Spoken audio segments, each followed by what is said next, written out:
Stand by to launch FanStream Sports. 3, 2, 1.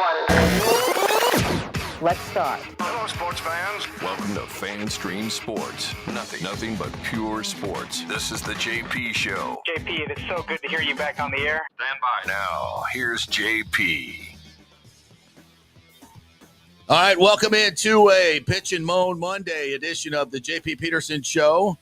Here as the Buccaneers drop yet another game they should have won. This is like Groundhog Day on Monday. You know what else is fun? We are coming to you live from our South Tampa studio here. It's a beautiful day in Tampa Bay, except for the fact that every freaking team in the state of Florida lost their football games this weekend. Jeez. And only the Miami Dolphins can save us.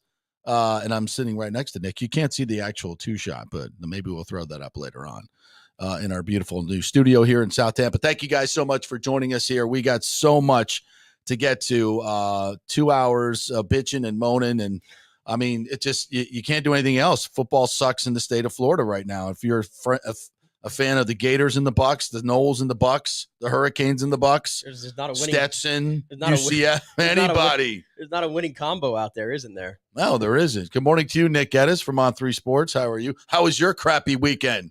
I had a great weekend. I played golf for the first time since May on Saturday. Played actually really well. So, the first time back. The first time back. Yeah, you forget all the bad habits. Yeah, it's a good one. I took the summer off. It's just way too hot. It was Yeah. a beautiful day on Saturday. And then I watched simultaneously the UCF and FSU game, which both went wrong for very different reasons, but very bad.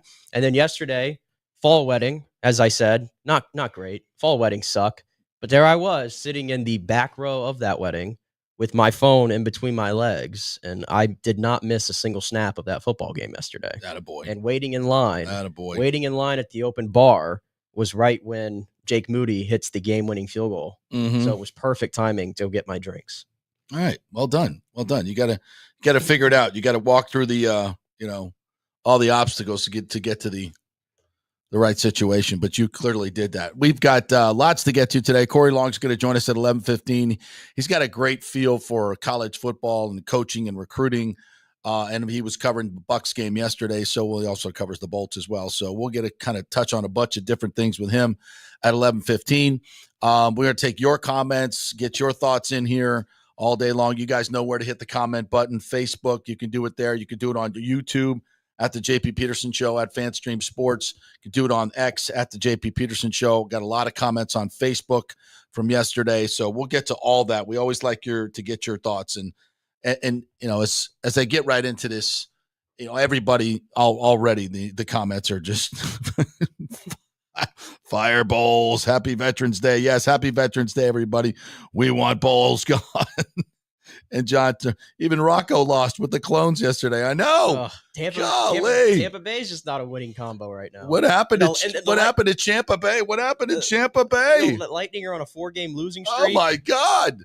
Killing me, man. What are we doing? Better days ahead. And the Rays might lose their stadium deal. This is awful. Well, that's a positive, but that's how ironic will it be if them absolutely forced to play in the city of Tampa and just do incredibly well. But that's a story for another day. I want to start off this by saying I don't want to just do fireballs, blah blah blah blah blah. I think we got to take a bigger, more encompassing picture of here. But yes, all roads lead back to Todd Bowles. Absolutely 100%. I said it before the season. I like the roster. I like the culture that he's created. They play hard for him. They play their ass off for him. There's not a scintilla of quit in this team. They play, I was going to say physical, but not really, because they don't have the playmakers to do it at this point. You saw a physical football team yesterday, and it was not the Buccaneers. The 49ers are the absolute heart and soul of their general manager. That's a John Lynch managed team. I would say Kyle Shanahan, but I think that just reeks more of John Lynch, the way they play football, and the football players that he finds and he wants are all physical football players, and they want to beat you up. And that was evident. I'd like to see a little bit more dog in the Buccaneers. That's something that when you look at this roster, they don't have the playmakers right now. Obviously, the injuries are not Jason Light's fault. And those are directly on Todd Bowles. I've made my opinion pretty clear on that, both of the receivers. And listen, and it comes down to that, really, to me, those last two games, you win with Godwin and Evans. I really believe that, especially getting down 1st and goal from the 8. You are limited. You're limited as far as the red zone. Those guys are red zone killers. That's why they're so good. And you don't have that. So it's a tough play call from down there. But I tell you this, I ain't running Rachaad White up the middle twice in a row. I mean, come on, Liam Cohn. What are we effing doing there? What are we doing? Up the middle? When you had a toss sweep to Bucky Irving that worked so well, your most explosive player. Let me ask you this. If you went up to Fred Warner and said, who would you rather have in the backfield in this situation, Rachaad White or Bucky Irving? What do you think he's going to say? Bucky Irving. Where's Bucky Irving on 1st and goal from the 8? Even if you're not giving him the football and you're going to run the football, who's your best running back? It's Bucky Irving. Here's the bottom line. This team is now 1-4 in one-score games this year with Todd Bowles. Okay? They can't win close games. The only close game they won in one score was at Detroit. And that was a heroic effort by your defense. So you give Todd Bowles some credit there, and that was a great win. But the last 4, the other 4, he can't close. He's 4-9 in one-score games in the last couple of years. And you look at his career, he doesn't manage close games well. He just doesn't. And we've gone through every loss as far as game management goes. And we go back and we find some grotesque errors in time management, in going for 2. We saw that last week. And this week it's the same thing. Look, I'm not on the headsets. I don't know exactly what options you have, so it's very hard to specifically point out every single thing. But the bottom line is you got to get the job done. As a head coach, as a quarterback, as a team, you've got to step up and make plays in crunch time. And the Bucs fail time and time again. Even yesterday when the 49ers were trying to hand you that game with bad penalty after bad penalty after bad penalty, and here you sit 1st and goal at the 8, and your mentality is, at least in my mind, if we get a field goal, we're good. No. Your mentality has to be we have to score a touchdown to win. You have the 31st ranked pass defense. You haven't stopped anybody in these last 4 losses when you really had to stop them. And I'm not talking about, giving up a few plays here and there. You are a sieve as a defense. I mean, it's so easy for Brock Purdy that he had to stand over the snap at the end, setting up the winning field goal, and let 5 seconds go off just so they make sure that they get it down to 3 seconds and you can't do anything. They know how to manage the clock. Brock Purdy knows how to manage the clock. Brock Purdy is a playmaker. Deebo Samuel is a playmaker. Take a little short cross, turn it into a 30-yard game in clutch time. Nobody's open, throw it up to George Kittle. He's going to beat Josh Hayes in the back of the end zone. These are playmakers. Where are the Bucs playmakers on defense especially? They don't have any. They got one in Antoine Winfield, and I think he's hurt. I saw him get up 3 or 4 times and limp back to the huddle yesterday. He's playing on one leg. He missed a tackle in a key situation there on Jawan Jennings, the last play of the game, and turns what should have been a 52-yard field goal if he makes the tackle in the open field into a 44-yard field goal, maybe even a 54-yard field goal, with a guy who just has missed 3 field goals. And the difference between 44 and 54 is enormous. And then on that particular kick that he made, would have missed. He would have missed from probably 47 or 48. That thing barely scoots in. It hits the up and it's fading to the right. So those are huge yards that you gave up in those last, and they were gimmies. Funderburk's 12 yards off the receiver and you're running a blitz. Like, dude, he's not going to go by you. You're blitzing 7 guys. He doesn't have time to get the ball down the field. I mean, he could throw it up and he can run a go, but that's going to be a tough completion. And you give up. You just give up. They just gave them 15 yards on 2 easy outs and let them stop the clock. These are time management things that good coaches don't allow. And that's why Todd Bowles consistently loses games in these situations. He doesn't know how to do it. He doesn't know how to finish games. That's why I said before this season, the biggest weakness this team has is the head coach performing on game day. As much as I love the dude, and we all love him, he's not good at it. And it's such a crucial skill to have in this league. Most of your games are going to be one-score games. If you don't know how to manage them, you are screwed. Todd Bowles and this coaching staff is costing them games. Coaching staff should add to your win total, not subtract. And I'll tell you this, I'm walking out of the locker room, and I saw Jason Light having a very intense conversation with Ed Glazer. And moments before that, I was walking in the same direction, and Todd Bowles was walking towards me and had a really angry look on his face. I don't know if they had interacted or what, but I was imagining there was some conversations had in the coach's room afterwards with ownership. Because if I'm an owner of this team right now, and I'm looking, I mean, this team is gone. You've beaten Detroit, you've beaten Philadelphia, you've beaten Washington, and you lost twice to a Falcons team that just lost to the Saints. Both games you should have won. You went toe-to-toe with the Chiefs on their field and were so timid in the end, you wouldn't even go for two. And I think these players are going to lose confidence in this coaching staff when this happens time and time again. And we come on here every Monday, we're questioning the play calls. We're questioning time management. We're questioning playmakers. The players aren't absolved of this. You got to step up and make plays. Josh Hayes, you got to make a play. Winfield, you got to make a play. Make a Merriweather, you got to make a play. Get the quarterback on the ground. Recover the fumble when it's out. I mean, they missed 3 field goals. Listen, the 49ers outgained you 415 to 213. The offense was not, I think that's the numbers, close enough. That's not good enough. The offense wasn't good yesterday. They got a short field for 1 touchdown and actually drove for 1 other. That's not good enough. The 49ers are a good defense. I get it, but that's not good enough. And eventually, with your receivers down, yesterday, the receivers caught 4 passes. 4 passes, the wide receivers. That's, and as you further you go, people are going to clamp down on Cade Otton and your running backs. But still, you're not using Bucky Irving. You're not using Sean Tucker. I mean, we want to laud Liam Cohen, but those were not great calls. Inside, first and goal from the 8-2, Rashad White runs up the middle. It smacks of Todd Bowles saying something, because I just don't think Liam Cohen's calling 2 Rashad White runs up the middle in that situation. I don't know. We don't know, but I just, from what I see this guy calls and his creativity, that doesn't jive with me. That doesn't jive with me. So many, and this is the most damning things in terms of game management. This Buccaneers team has averaged 30.7 points per game, courtesy of Greg Allman, this amazing stat. All right, in their last 6 games. That's happened 1,053 times in the history of the NFL.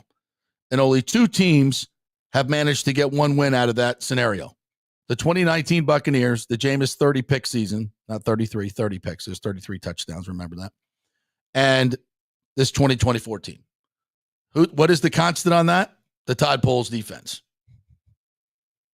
I mean, if that's not the most damning stat I've ever heard in my life as to game management, I don't know what is. It's impossible to score this many points consistently and lose this many games. It's nearly impossible. So that comes down to game management and coaching. And we see it every week right in front of us. And if I'm the owners, I'm losing my freaking mind. I'm losing my freaking mind. And again, I hate to just come on here and blame the head coach, because there's a lot of blame to go around, but it all seems to funnel back into that situation. And right now, if I'm ownership, I'm beside myself. If I'm the general manager, I'm beside myself. This is tough to watch. Your thoughts, Nick?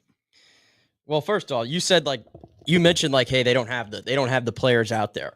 I went and counted the number here. The Bucs, excusing the Servassier Dennis's of the world and the Cam Johnsons of the world, the Bryce Halls, the lower level players that are not playing right now on your roster.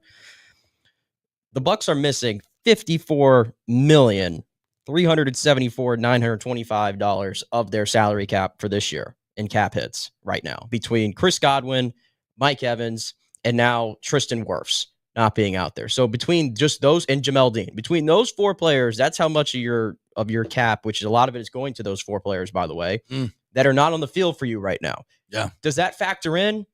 I'd say so a little bit. But you know what? At the end of the day, there are injuries all over the league. Yeah. Nobody's feeling sorry for you. You still have to find a way to win ball games, and give credit to them. They've found a way to be in these ball games. Yeah. And maybe the argument is, hey, if at least on offense yesterday, if you had Mike Evans out there, if you had Chris Godwin out there, yeah, maybe you score more than 20 points and have more than that's a dub. You have more than what? 100 and how many Baker did have yesterday? 116 yards passing on 18 completions. I'm not a math guy, but that comes out to like 4 points something per completion. And how many attempts? 29 attempts. Oof. It's not great. And you were talking a little bit about that final drive. The 49ers yesterday were the better football team. We all agree. Yeah. But the 49ers were almost pulling a Bucs in terms of shooting themselves in the foot constantly. 3 missed field goals by Jake Moody. We had the punt, which is nothing that the Bucs did, by the way. That's incompetence by San Francisco. Right. And that was kind of a good play by Tavier Thomas to shove the blocker into the. Okay. I'll give him that. I think that was purposeful. I'll give you that. And they recovered the fumble, so that's great. But on that final drive, JP, let's back up. Let's back up on that final drive. It goes to 4th and 7. If the Bucs win this football game, that play would have been all over every show today, where Baker Mayfield is rolling out to his right, and he's got one hand holding Nick Bosa. Nick Bosa is holding him. I don't know what Nick Bosa is doing. I refuse to believe, in all respect to Baker Mayfield, that he was that strong in that moment, that he's holding off one of the best pass rushers in all of football there. I don't know what Nick Bosa is doing. But how do you not just drop your legs down and pull him down? Exactly. But Baker stays in there, keeps his eyes downfield somehow, and makes an incredible play to get to Rachaad White, who makes a great catch. So the drive continues. The 49ers on that drive had a defensive holding penalty. They had a face mask penalty, a roughing the passer penalty, and an illegal use of hands penalty. The last 3 of those being on 3 consecutive plays, they gifted the Bucs down to the 8-yard line. They gifted it to you. Gift wrap. Hey, we're basically letting you get into scoring position. Right. You just do it. We're going to continue to shoot ourselves in the foot. And we all knew it. When the Buccaneers got down there at the 8-yard line with 59 seconds left, we all know what this Bucs defense is, and the word you used to describe it. What'd you say? What'd you call them again? Assist or something? A sieve. A sieve. There you go. They're a sieve. They're a sieve. Beautiful word to describe it. We knew that if they didn't get a touchdown there, we knew it was going to happen. Yeah. We all knew it was going to happen. And to run 2 runs back to back that go nowhere, not one shot to the end zone there. I just refuse to believe, like you said, a offensive coordinator of Liam Cohen that has been so great all year long, that we didn't have 3 better plays lined up in that situation. And of course, like that stuff is usually decided long before they even get down there. They have a plan that, hey, when we get down there, what are we going to do? These are our red zone plays. These are our red zone plays. I refuse that that's as creative as they could get. And I don't know this, but even on the TFL, if you go back and watch it, Graham Barton actually is actually out. He's out so fast that he gives the angle. The nose tackle gambled. And he took himself out of the play. You teach tackles, unless they were doing some type of blitz or twist, to go head up and read and then stay in your gap. He took a side and Grant kind of slid off Graham that way. And if Bucky Irving's in the game, does he hit the hole quicker and get past that? Because if he gets past that first guy, there's a lane there.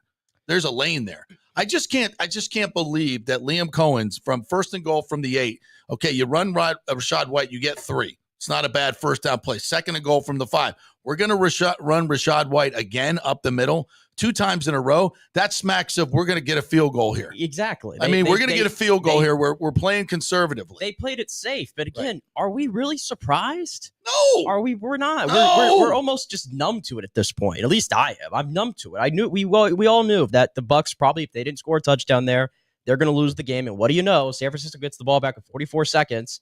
And it's easy, dude. So easy. It's so easy. It's so easy. Jawan Jennings breaks a few tackles and he's running out into the open field. Pearsall gets. Pearsall's. The first play is a given out. The second for 6 yards. The second play, Funderburk's off by 12 yards again on the blitz, and Purdy just has to throw it out there. It's just stress free. And then they went over the middle to Juwan Jennings, and Izzian gets beat over the middle. Easy, no pressure. I mean, it's just so freaking easy. Yeah, and so easy. And also, too, remember when Sean Tucker had his breakout game against New Orleans where he won NFC Offensive Player of the Week? Remember the next week, Liam Cohen was questioned a lot about, okay, how you guys going to roll with this, with these three running backs? And we called it this three-headed monster and all those buzzwords, right? And the answer was essentially, we're going to ride the hot hand. Right. Well, are you really? Bucky was the hot hand. Why are you lying to me? Yeah. Because Rachaad White, 10 carries for 31 yards. It's a 3.1 yard average. Rachaad White on the season, even if you back up out of this, his yards per carry is 3.8. His yards per carry last year, 3.6. And in 2022, 3.7. Rachaad White is probably statistically the worst starting running back in football that gets the amount of carries that he has. Without question. Okay? And I understand Rachaad helps you so much in the passing game. You don't even get down there if it's not for Rachaad White making the great catch from what Baker did. Okay? So don't confuse me by saying that Rachaad White should not have a role in the offense. But if you're going to run the ball down there, let's put the best running back on the field. The guy who in that game had 11 carries for 73 yards. 13 carries for 73 yards, a 5.6 yards per average. He's averaging 5.1 yards per carry this season. Almost double. Oh, he also had a 14-yard touchdown run in that game, 13-yard touchdown, student body right, never even touched, made 3, gets outside so quickly, makes a cutback, and he glides into the end zone. Would have been a nice call at second and goal from the 5. It's crazy. It almost reminds me of It almost reminds me of the 2022 season where Bucky is sort of what Rachaad was then, although he's much better than Rachaad was. But remember where there was key situations where they kept going to Fournette over and over and over? Yeah. And we were like, can you put Rachaad in? Yeah. It's clearly he's better. It's like it's happening in reverse now 2 years later. Like Bucky Irving statistically has been one of the best running backs in all of football. Forget the rookie tagline. He's been that. So it's like if you're going to run the play, if you're going to run the ball there, put the best running back in the game. That's what this comes down to. We're going to hear from some of the guys here in a second. There's a couple other points I want to get to. And one of them is the crowd. In a key situation with 4 minutes left in this game, 4.5 minutes left in this game, the 49ers just scored. You've got to answer. The first down play, the crowd, this might have been the second down play. The crowd is so loud. The crowd is so loud when you have the ball in the lower level, because it's at least 50% 49er fans in the lower level. At least. You have a snap that comes back early because the crowd is too loud at home. A key play in the game that goes from 2nd and 8 to 3rd and 13. Mm-hmm. Are you effing kidding me? Are you fucking kidding me? You're at home. You're at home. I don't know who to blame.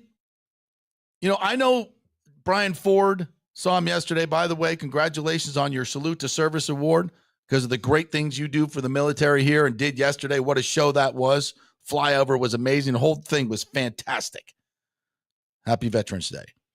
But he's done everything he possibly legally can in terms of getting season ticket holders to not sell their tickets to 49ers fans. So I don't know what the organization can do. I think in the end, this just has to be on the fan base. And I hate to tell people in this economy what to do with their money. If somebody's going to give them $500 for their tickets that you paid $250 for, or whatever it is, I mean, you know, you got rent to pay. I can't sit here and yell at you.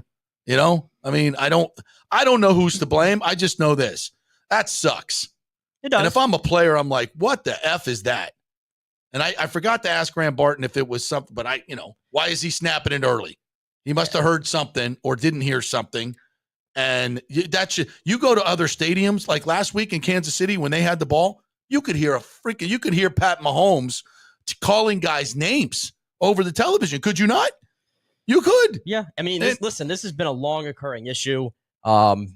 It's just one of those things where you have to accept it. You don't want to have to accept it, but you almost have to. We know it that there are certain teams around this league that when they come into the Bucs building, San Francisco, the 49ers, those people flew across.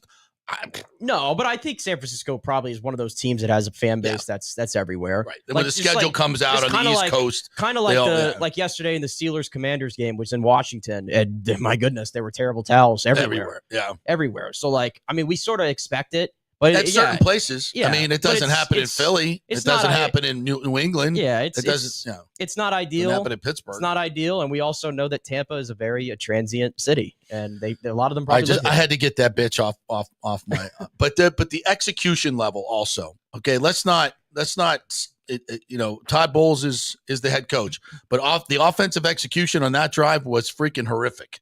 And Baker, frankly, was not good yesterday. He missed a lot of throws. He missed a lot of throws. The wide receivers only caught 4 balls all day. I get it, but there were at least 3 or 4 that should have been completed. And listen, some of that's on the receivers too. That route that Sterling Shepard runs on 3rd down right before the 4th down, that's got to be a completion. Right before they have, Kate Otten gets hit right in the chest. That's got to be a completion. The play before, Rock drops one that they had to overturn. The one at the goal line at the end of the game there. If Rock Jarrett catches that ball, it's either a touchdown or at least it's on the 1-yard line, and the clock is running. And now you have 4th down of course, we'd probably call timeout at that point to try to figure out what we're going to do because we wouldn't know. I'm going to say, are we sure they don't kick the field goal? Yeah, exactly. Exactly. I mean, what you do? Because your mindset should be, you got to slam that in. You got to slam that in, and I don't care. And you run to the line, you call a play, and you slam it in. Or you pitch it outside to Bucky and let him work. I don't care. You go for the touchdown, and that has to be that's a mentality. But thank you, Fox, by the way, for not giving any effing replays, hardly at all in this game. Like, this is the number 1 crew. What do we? Does Tom Brady not know how to use a freaking telestrator? Why do we get no replays from this crew? You're the number 1 Fox crew, and we gotta show all the cutaways of the coaches and the beautiful all this other stuff. It's an effing football game. Show me the replays and tell me why the play didn't work. You don't even show me. I don't even know if Rock dropped it or he got hit first. I can't see because you never gave me a freaking replay. And that was on a lot of plays. So screw you, Fox number 1. What are you doing? And so it just here's the thing. Every day we got to come in and debate this move, debate this move, debate this move, debate this. You know where they don't do that? Kansas City. Because they win every freaking close game. Every freaking close game they win. I don't know how they block field goals. They execute in the clutch. The Bucs don't execute in the clutch. Good teams do. Bad teams don't. Look at Brock Purdy. On that one throw to CMC, he throws that ball on a beautiful pitch because he's got to get rid of it early because he knows the blitz is coming, free runner, and he does it. They execute. CMC looks up and he finds it. Yeah. They execute. We don't execute.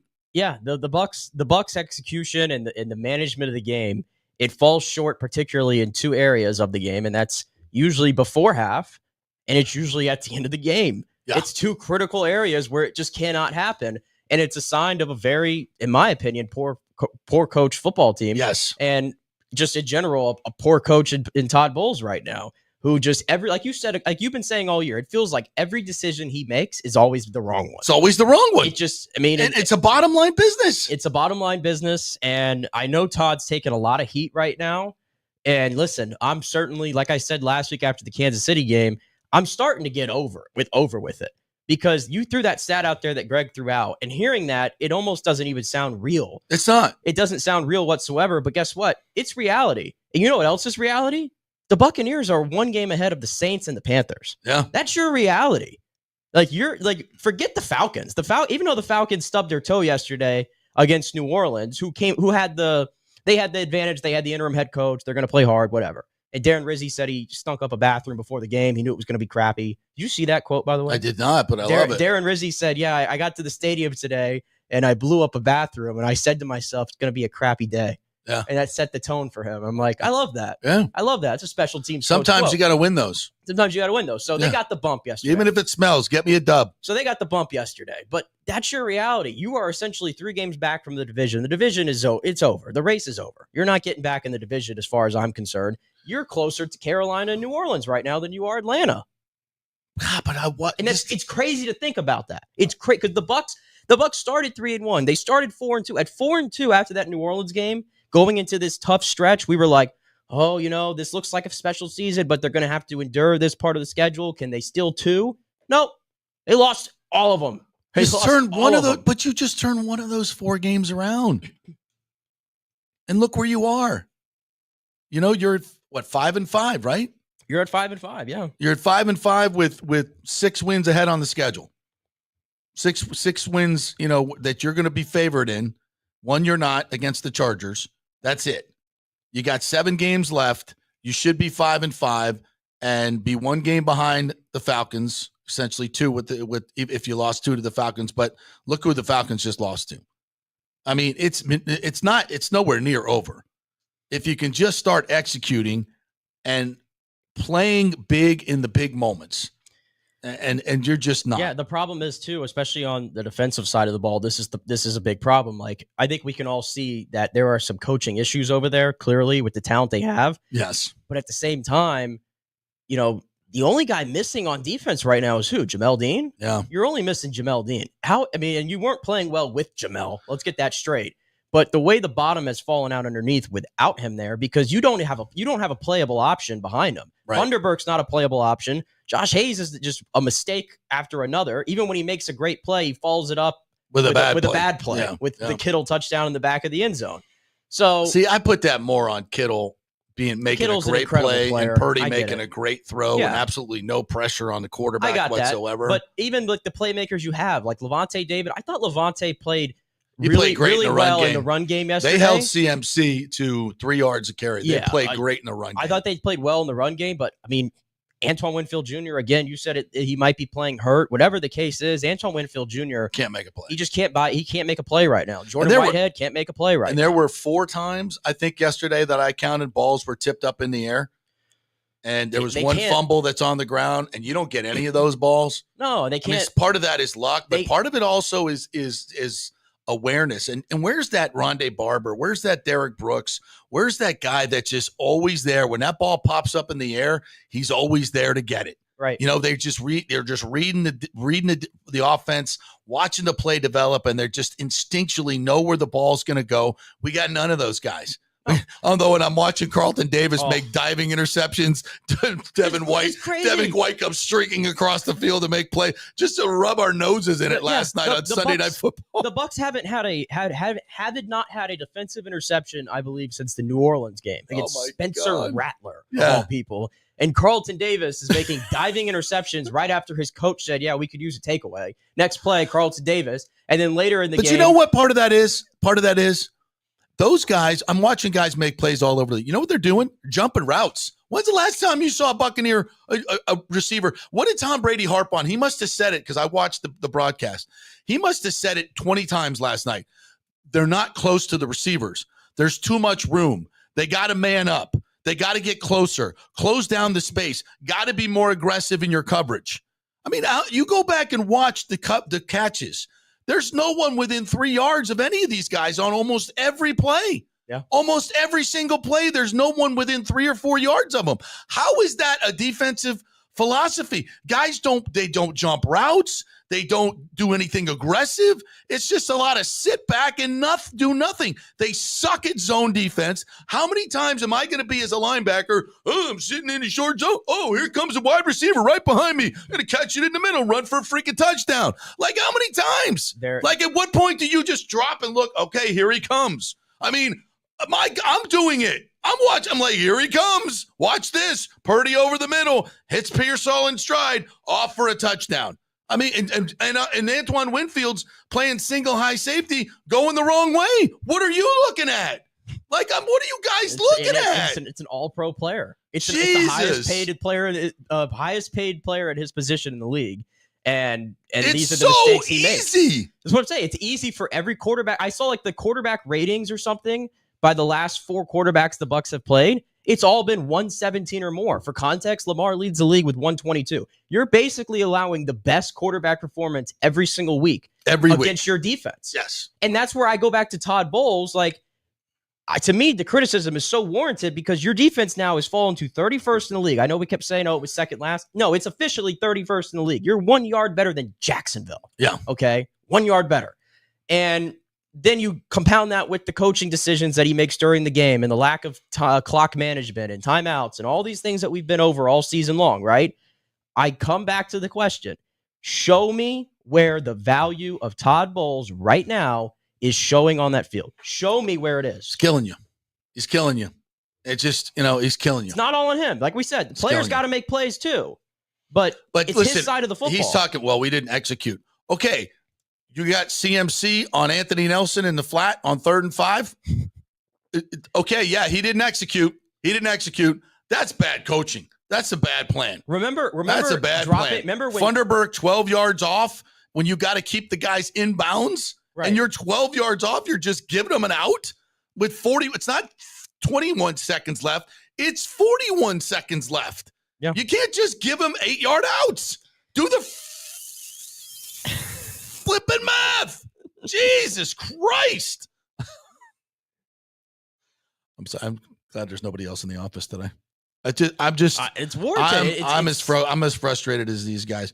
Let me get to some of the comments here, and then we'll have to hit a quick break. We got lots of sound to give you too on an incredible interview with Graham Barton and Kalijah Cansey, Levante. We got some good sound coming your way too. James says, you mentioned a post-game show. Todd left a meeting with Ed Glazer and Jason, and he didn't look happy. Can you elaborate on what you think occurred in that meeting? Oh, they were just discussing John Gruden, I'm sure, and getting him back in the Ring of Honor. We'll get to that. What the hell's going on here? Listen, I don't know if they had a meeting. I don't know that. So I'm not reporting that. Not all I'm knowing is as I was walking out of the locker room, Todd was walking towards me, and then as soon as I went through the double doors, there was Ed talking to Jason Light, and in a very stern conversation. Now the coach's locker room is just to the left there, so I'm just spitballing here that maybe I know you rarely see the owners down in that area at a time when I'm leaving after all the players basically have left. You rarely see an owner in that situation, so I don't know if there was a meeting or not. But if I was a betting man, I'd say there was. It's a bye week. Is it possible that the Glazers make a move mid-season? Very rare. As far as I remember, they've never done that before. They've never fired a coach mid-season. I will say this, coming out of the bye week, you played the New York Giants. Mm-hmm. The New York Giants, as of today, if you go to your used to have this trusty next to me all the time when I was a Bucs fan before the Brady years, tankathon.com or takeathon.net or whatever it is. It used to be really handy. By the way, the Bucs are picking 14th right now. But the number one overall pick right now belongs to the New York Football Giants, who just lost to the Carolina Panthers and Bryce Young over in Germany. I'm not sure if Germany is ever going to watch football again after that game. That's who you play coming out of the bye week. And let me tell you, if they somehow were to lose to the New York Football Giants, JP, I think you have to, at that point, you have to pull the trigger. I think Todd Bowles should be coaching for his job. I truly believe that. I think that's fair. I think that's fair. If you lose to the New York Football Giants with the roster that you have, and especially if Mike's coming back too for that game, it seems like Zion's going to be okay, and he might have a shot to play in that one too. If you lose that, to me, anything you do, I'll stand by it. Yeah, you can't lose to the Giants. You cannot lose to the Giants. Now, optics matter, and the optics are never good when you lose. But yeah, I think that's fair. Christopher Cole says Bowles can't do much with what he has. Your thoughts? Listen, they weren't playing well defensively when they had all these guys. And they're only missing one guy. Who's missing? They have one guy. Jamel Dean. Look at the edge rushers. Somebody's got Savassier Dennis, a backup inside linebacker. The linebacker, we get it. It's a joke, but right now they have nothing. JJ Russell, he's better. Barely better than KJ Britt, but not great, clearly. But your edge rushers too, we're almost giving them a pass right now, and we shouldn't. Yeah. Yaya Diaby. Hello. Yeah. Is he there? Is he playing? What's going on? The only sack yesterday, what was it? Greg Gaines got a sack. JTS got a sack. He got a sack when the guy chipped him and ran out on a pattern, and there was and the tackle had to come inside to pick up a blitz. So basically, I'm pretty sure, he was unblocked. I'm pretty sure your edge rushing combination of Yaya Diaby, JTS, Anthony Nelson, and Chris Braswell have combined for 6.5 sacks this year. It's awful. 6.5 sacks. It's awful. It's terrible. And you invested first round pick in Joe Tryon-Shoyinka, Third round pick in Yaya Diaby, second round pick in Chris Braswell. Nelton's been here forever. He is what he is. He was what, a fourth round pick? Yeah, and you got 2 first round picks and in the middle. And you got 2 first round picks in the middle. So you got 3 first round picks. You got a high second round pick. Logan Hall, you want to throw him in there too? Yeah. It's a high second round pick. Yeah. I mean, you've invested so many resources over the last few drafts, and I'm just like, anybody Step up. want to make a play? You got nothing. Nothing. Yeah, no question about it. James says Bucs with injuries should be 6-4 at worst right now. So the season is 1,000% on Todd Bowles, and so no sympathy when he is fired. It's a shame because this team was a 12-win team. Coaching cost them. I don't know about 12, but they're close enough. Defense is good enough, or the offense was good enough to get to 12 when they were healthy. No question.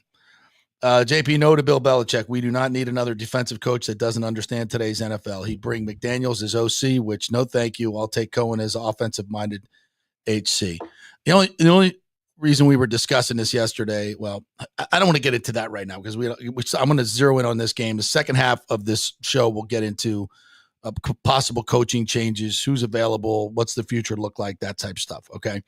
I want to still zero in on once again, a lost opportunity.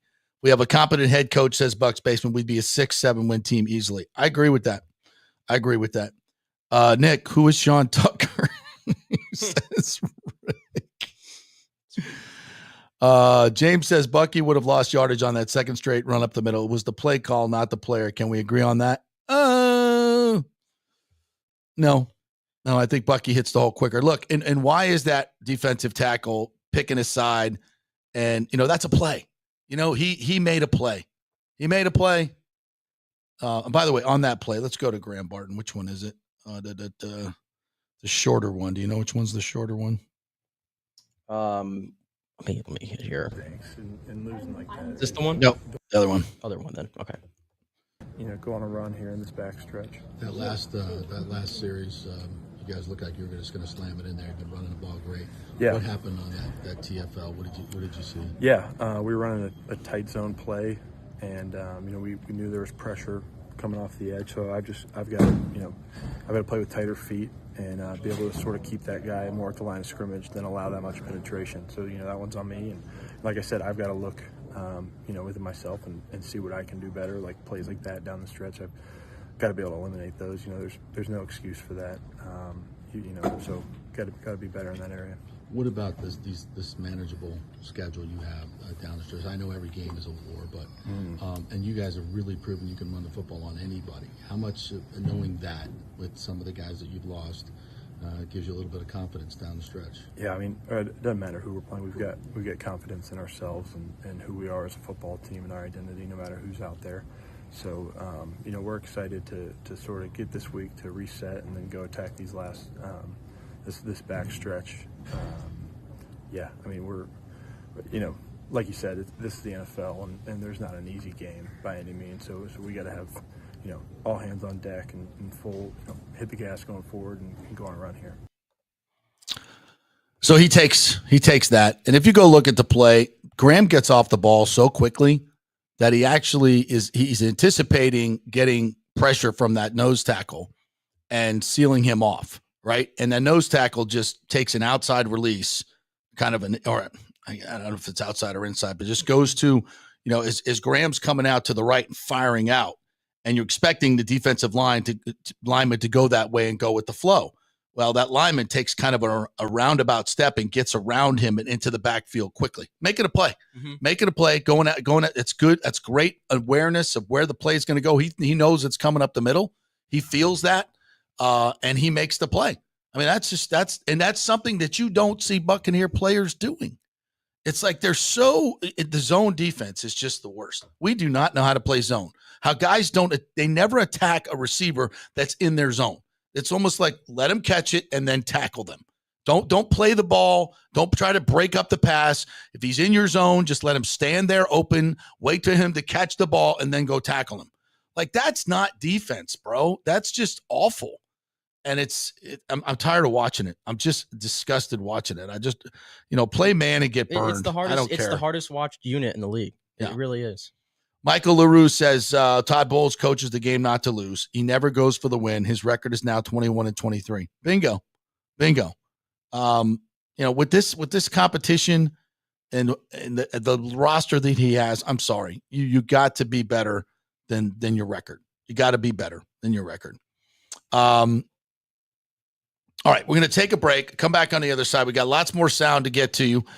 Some interesting stuff from Kalijah Cansey, some more from Graham Barton. We got some Baker Mayfield, some Todd Bowles to give you as well. Corey Long will join us at 11:15.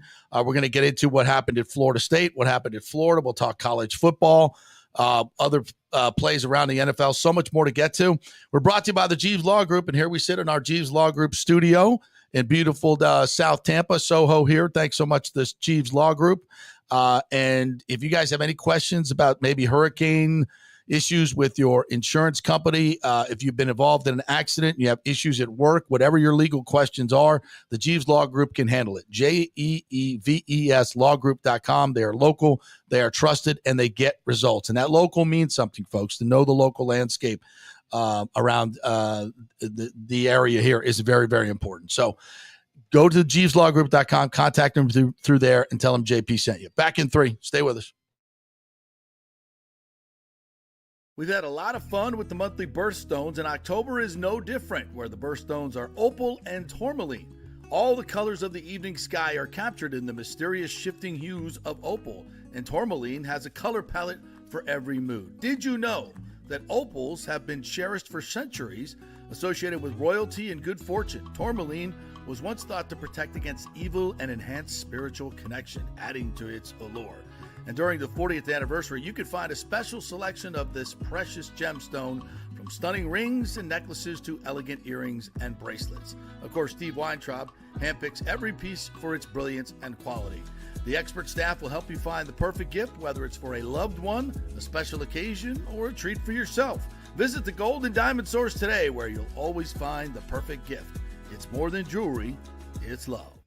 Hey, it's football season, so we welcome back the FSU Football Report every Monday and Friday on the JP Peterson Show, sponsored by those huge FSU fans at Italiano Insurance. They'll save you money as well. Just do a quick insurance checkup, 813-877-7799. They just saved me $500 on homeowners insurance. Who's doing that? Yeah, they just shopped it around, found a better, cheaper company, and we got a cheaper price. And business insurance. Make sure you're covered or you could lose your personal wealth. That's 813-877-7799. ItalianoInsurance.com. Go Noles. Hey Tampa Bay sports fans, this is two-time LPGA major champion Jane Geddes here. After winning the US Open and 10 other LPGA events, I wanted to try something completely different. So I came right off the top turnbuckle and landed in the crazy world of WWE. And yes, you heard that right, that's WWE. Working for the Vince McMahon as the VP of Talent Relations for the company. Now, though, I want to work for you. Everything I've done in my life, I've done with incredible passion. And now I've turned my focus to leading the best real estate team in Tampa Bay, the Geddes Gordon Group with Keller Williams in South Tampa. If you're looking for a new home, an investment property, or looking to sell your current home, we will give you major championship level service. When you choose Geddes Gordon Group, you become part of our inner circle, like family. So if you're looking for a few golf tips or a golf course view, we're going to stripe it right down the fairway. Call me at 813-485-6808 or go to gettysgordongroup.com, or again, give me a ring at 813-485-6808. JP here for Third Generation AC and Plumbing. And Third Generation really says it all, folks. The owner, my friend John Rodriguez, has been in the AC and plumbing business since 1995. They built their business on honest assessments and doing great work on time for a great price. Simple, right? Did you know many AC techs are incentivized on big commissions to sell new AC units, and you might just need a drain cleared? So if you want someone you can trust, that's John Rodriguez and Third Generation Services. Check out the 5-star Google reviews. If you have a plumbing or AC emergency, call 813-961-8024 and a human will answer the phone. That's 813-961-8024 or go to thirdgenerationplumbing.com. Ciao, Paolo Tini here, owner of Caffè Paradiso, one of South Tampa premier traditional Italian restaurant. We were recently voted number 3 on Open Table list of Tampa Bay's top 10 restaurants. We're very proud of that because we take great care of preparing each dish by hand with homemade sauces, pastas, only the freshest local ingredients. You won't see the big institutional vendor trucks pulling up to our back door. We get our seafood from local vendors. Sometimes I even drive out to Topper Springs and pick out our daily catch right off those boats. So stop by and say hello. Try our traditional lasagna, the fresh veal, some of our signature dishes like capelli al granchio, that is angel hair with lump crab meat, our branzino, that is a sea bass. We're located at 4205 South McDill, and you can make a reservation on Open Table and read all the great reviews. See you soon. Ciao. Grazie. Let's go. Right now. Back to the show on FanStream Sports. Welcome back to the JP Peterson Show here on this Bitch and Moan Monday like no other. If you went to school in the state of Florida, your team lost this week. If you support a professional team, your team lost. The Dolphins have an opportunity to break the 0-12. I beg to differ. I went to Florida Gulf Coast for 2 years. Unless they lost in basketball, I don't think they lost any football game this week, JP. Yeah. Or ever. And most of them were decisive losses, too. They got there's a lot of ass kicking in that 0-11. Yeah, there's no doubt about that one.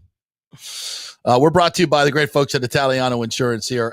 Folks, if you're having issues with your insurance company and you just have some questions and you're not even an Italiano client, feel free to give them a call. All I ask is that you allow them to shop your insurance around, and maybe they can find you a better company, a cheaper company, save you some money, and maybe you switch over. It's a free call. They'll do all the work. You just get the savings. If they come up with something that's not as good, then what's the harm, right? And they'll help you with your question. So great customer service over there. It's always been their hallmark. Charity is my favorite over there. She does a great job. Always gets back to you. Doesn't matter if it's after hours or on the weekends. It's incredible customer service like you don't get anymore. And that's Italiano Insurance, 813-877-7799. Love the commenter, so I want to always give you guys your shots here as soon as possible. A lot of comments today. Yeah, lots of comments. Thank you guys for jumping in. Christopher Cole says it needs to send 6 when he blitz instead of 4 or 5 and stop the zone blitz because Nelson, JTS, Vea, and Katsy are not good in coverage. I mean, I tend to think, I've covered Todd Bowles all this time now as a defense coordinator and a head coach, and I get the sense that his style of defense is cooked. Like, people know what you're doing. He blitzes a lot. Sometimes he blitzes 5.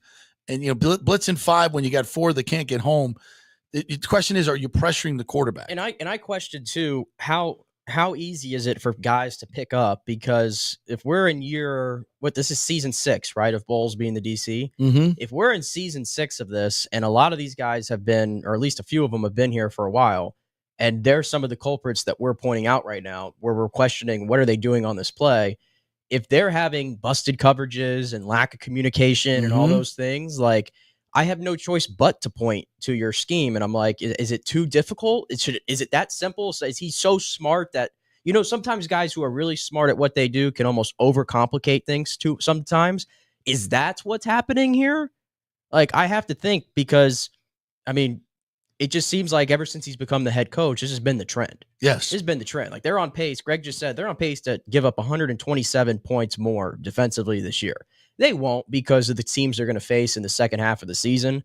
Like, those numbers are going to all look out great, but we know who the real Bucs defense is, and I'm not going to let the last 7 weeks against inferior competition change my opinion on that. It's not a good defense. It's not. And I don't think, and I saw some of Josh Capo's breakdowns on the pass defense, and I don't think that the players are 31st. I don't think this is a 31st level talent group. It's not. No. There's no way. And if the idea of having a head coach that's a defensive minded head coach is he's got a great defense, and that's not the case. Yeah, that's why, like, yesterday, I almost cringed in the first quarter when Tom Brady was breaking down the game a little bit, and he was talking about the keys for Brock Purdy going up against a great defense on the road, and I cringed when I heard that, because this defense hasn't been great in a long, long time. It hasn't been great in a long, long time. It doesn't matter where you play the game. In fact, the Bucs are worse at home. It's terrible. They're worse at home. If you ask why Bucs fans why they're not in the stadium, every time you go to a game at Raymond James, what are you getting? what are you getting besides an overpriced beer and having to pay however much money you pay to park and sit in the sun, and then you watch just slop on the field? Got to see Brad Johnson fire the cannons with a real sword. That was the best thing ever yesterday. He said the sword almost fell out of his hand. A real sword, right? That could be a problem. A little bit. They're gonna need a wrist guard on that thing. Just like he's like, fire the cannon. I'm so glad Gronk didn't fool around with that sword more the last time when he was the guy that he was the it's a real sword. Gronk would have hurt somebody. I mean, it could have got him down there on the field on the last drive. Maybe we'd have hurt somebody, but it's a good thing though. We literally should we bring weapons? We literally had Buccaneer royalty all over that stadium yesterday. Between two generations of Buccaneer teams, by the way, between Brady, the picture that Brad put out this morning on Twitter, of him, Rondé, John Lynch, and John Gruden. He just sent it to me. I mean, it's a great picture. I mean, there it is. Look at that picture. That is Buccaneer royalty. Look at that. Buccaneer royalty all over the stadium yesterday. Yeah. And doesn't that team play defense like John Lynch? Yeah. Doesn't matter who's calling the plays either. Nope. For them. Those guys are physical. They are nasty. We got to try. Listen, Jason Light has drafted some great players. Braswell's not a dog. You know? It's not. Who are the defensive players we got? Tyke Smith, boy, we could have used him yesterday. I think he's a dog. That's a great point. Kinda is I'm a glad dog. you just brought up Tyke Smith. We need to have a discussion. What in the hell are the Bucs doing on Friday practices 2 days before a game? What are we doing? What are we doing? Getting knee injuries and hamstring injuries. How many times this year didn't Kalijah Cansey get hurt 2 days before the regular season opener? The calf injury happened on a Friday practice. Calf injury. I always understood that Friday practices were walkthroughs. I think we do walkthroughs early in the week, and then ramp up. Fridays are more. I know the schedule was different a little bit, probably because of the Monday night games are on a short week. Like I think that was the only day they had a real practice this week. Yeah. But like, what are we doing? What's the intensity level? Because clearly something needs to be brought down because the amount of hamstring injuries that they continue to get. I just hate to start saying, Todd Bowles practices need to be softer because the training camp's so soft. And I know a lot of this is because of the PA. It's the new training bargaining camps around the league. They're just all soft. But I don't know. Could it be a little tougher? I don't know. But this team can't. They don't finish.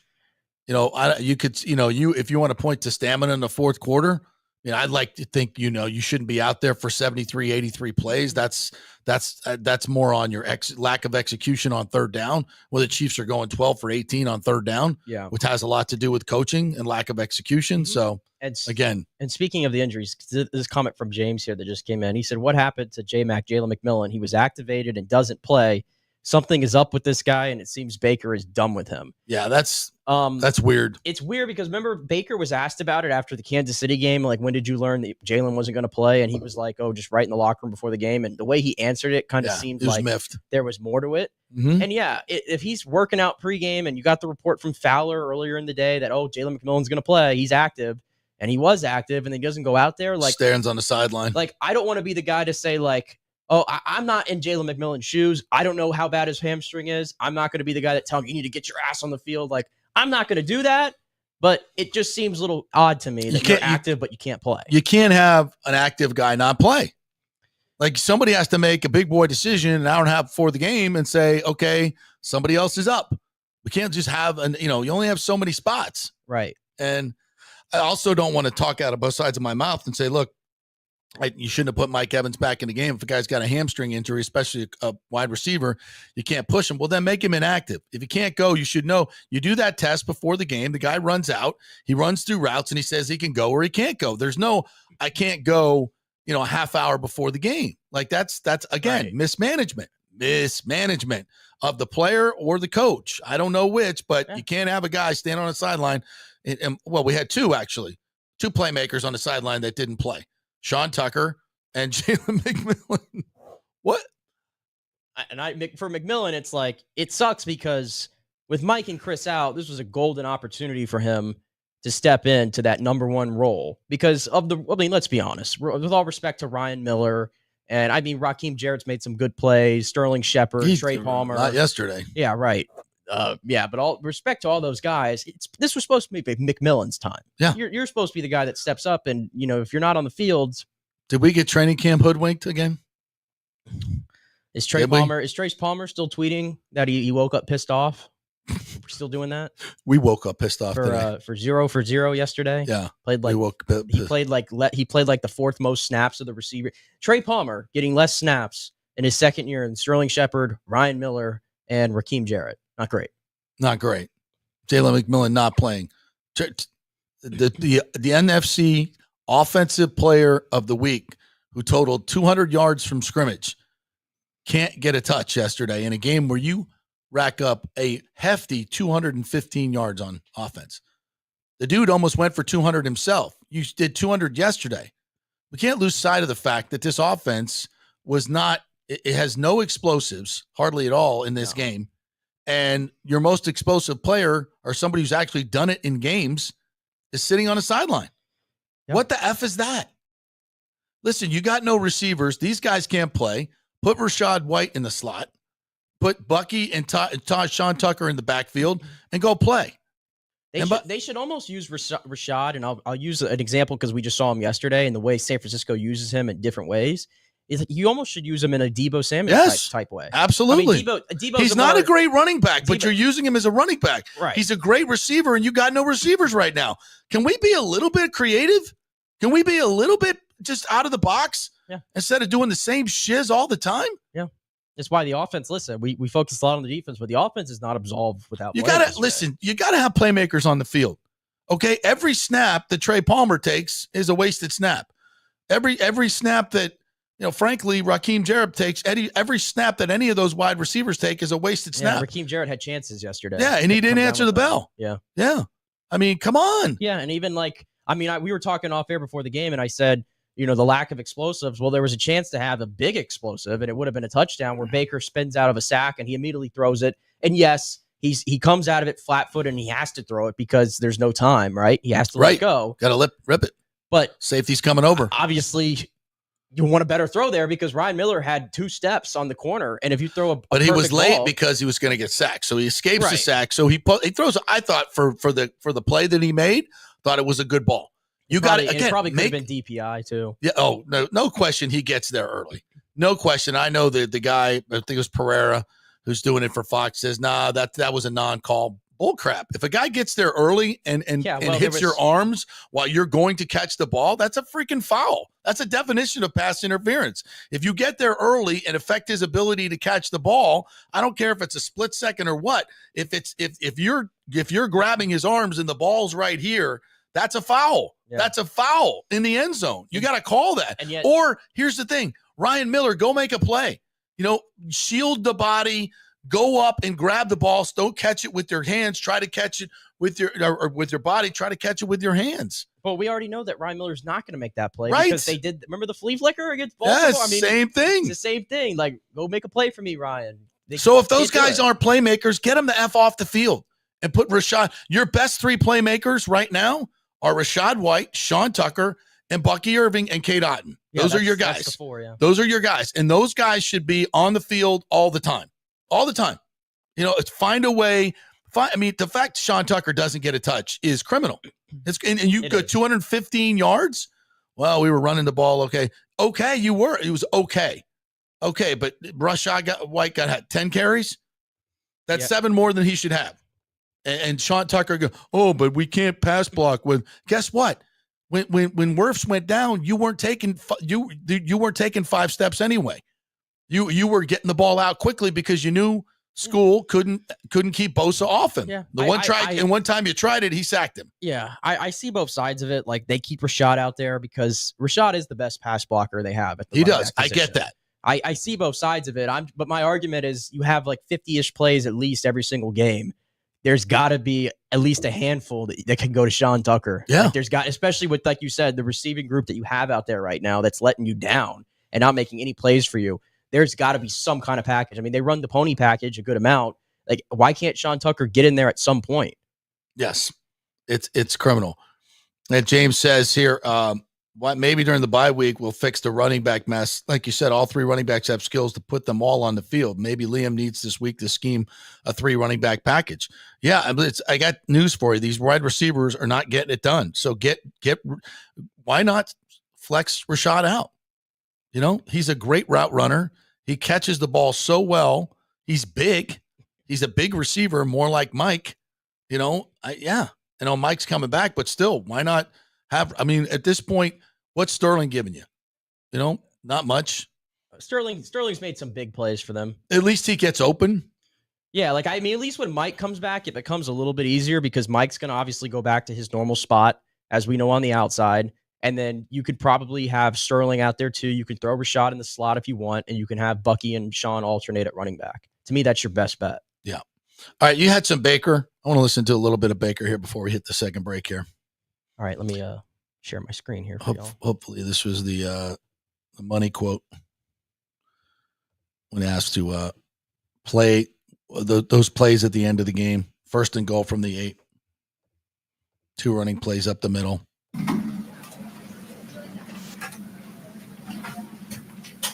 This is essentially twice in 1 week that you guys have had the game right there and it slips away. Does that make it any hard? Does that make it a lot harder? No, it's just a matter of wins and losses, and we're still not winning, so it still sucks. Got to play to win down there at the end on offense. There you go. It's trying to bleed the clock out so they don't have too much time, but also go win the game. And unfortunately had a negative play down there and set us back a little bit.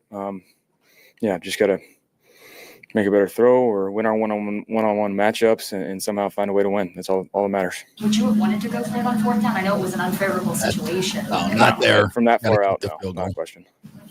It looked like the 49ers did a pretty good job taking Cade away, especially anything that was intermediate or deep. What were you saying in terms of how they were covering Cade to make him not as effective as he had been? Yeah, with Staley over there now, you can see his influence where they're dropping out the DNs a little bit more, simulated pressure. So they did that a couple times to get underneath Cade on some of these choice routes or underneath stuff. So they did a good job adjusting. First half, though, Cade was doing a lot of conversions on 3rd downs and then a big part of it. Baker, they had a lot of completions to your receivers today. What was the misconnection on some of those? Is there one you missed Sterling on? I didn't know. Yeah, I have to look back at the tape just to see if the footwork and the depth of the route timed up. But a lot of that's just trust and timing. So I'll look at the tape. But, yeah, it's a lot of the stuff was underneath and then thought we ran the ball, obviously trying to take over it and, take control of the clock a little bit in the second half. And guys up front played well. Thought Justin School stepped up in a big way on the fly there. So 2 years in a row, he's had to step up and play against Bosa on the fly coming into the game. So he did a great job, but the rest of the guys up front did as well. So, we just, as a skill group, we have to take advantage of the matchups that we have and execute. That's the part, too, we haven't even really touched on yet, is moving forward. Now Tristan Wirfs is going to be out of the lineup. Yeah. And Schooley's going to have to play left tackle. And Schooley stepped in, and I didn't really see a big drop-off, especially running the football. They had success. Brady made a great point on the broadcast that it totally changes your play calling. At this point, you can't do downfield routes. They tried to do it one time after the bungled snap on 3rd and 14 because they had to, or 3rd and 13. And Schooley gets beat to the inside, and Bosa just eats Baker up. He's got no chance. But prior to that, they were just getting the ball out to the opposite side and getting it out quick. But obviously, teams know what you're going to do now because you got no receivers, and you can't really throw the ball downfield. So it's going to impact the running game as well. They're in a conundrum. They're in a big-time conundrum here. Now they're going to have to chip whoever. You got to help School out. You just have to. So it's more issues. Now, listen, offensive coordinators do this every week. They have every week you got to, but that's all the more important reason you've got to maximize the talent and the playmakers that you have. Sean Tucker is a playmaker. Rashad White is a playmaker when used in the pass game. So figure it out, Liam Cohen. This offensive, what we saw yesterday was not okay. We blamed the defense, and rightfully so, but the offense had a chance to close this out. And you heard Baker say that, and that's what tells me maybe there was some influence from the head coach. So he's saying we got to run the football to make sure we use their timeouts. And that's true. That's true. But you can also throw the football with very high percentage throws. I would love a screen pass in that situation. That screen pass that Rashad White scored on What a great play by Baker to throw it over the top of the defense. Yeah. Great catch by Rashad White. Great design. In traffic, and he makes a great cut behind. That was fantastic execution. That's what you have to have in that situation. That's a high percentage throw, so the clock's going to keep running, but it's not a run up the middle. Right. You're taking advantage of an aggressive team coming up for the run, dumping it over the top of them. That's a great creative call. Where was that when the game was on the line? Was he told to run it up the middle twice with Rashad White? And we saw Sounds like and here's the thing too. We saw it the past week when they got down into the red area when they had to have it against Kansas City. Like, again, they executed very well and were able to get into the end zone. So, like, I know they can do it. But it almost feels like it's another case of Todd sort of like trying to, let's trust our defense to make a stop. But then again, what are you doing? What are you playing for overtime? You want to go revisit that again? Do you want to put the chance that you lose the coin toss and San Francisco gets the ball back in overtime and goes right down the field? Because they would. Yeah. Like, you didn't stop them yesterday. I got news for you. Yep. You didn't stop them. They stopped them in the red zone, but frankly, the 49ers are 28th in red zone offense. They're terrible. They punted one time in that game. Yeah, there you go. One time. You didn't stop them. 415 yards, they punted one time. You could say they gave up 23. They basically were about to give up over 30. Again. Yeah. Yeah. So like any trust that you have in your defense needs to be just thrown out the window. Yeah. But apparently not. All right. Are we going to listen to Todd Bowles? Yeah, let's cue up Todd. Why not? Yeah.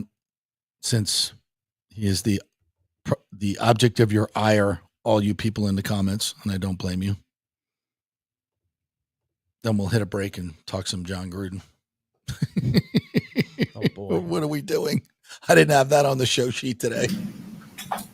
Todd, what did you say to your team after that?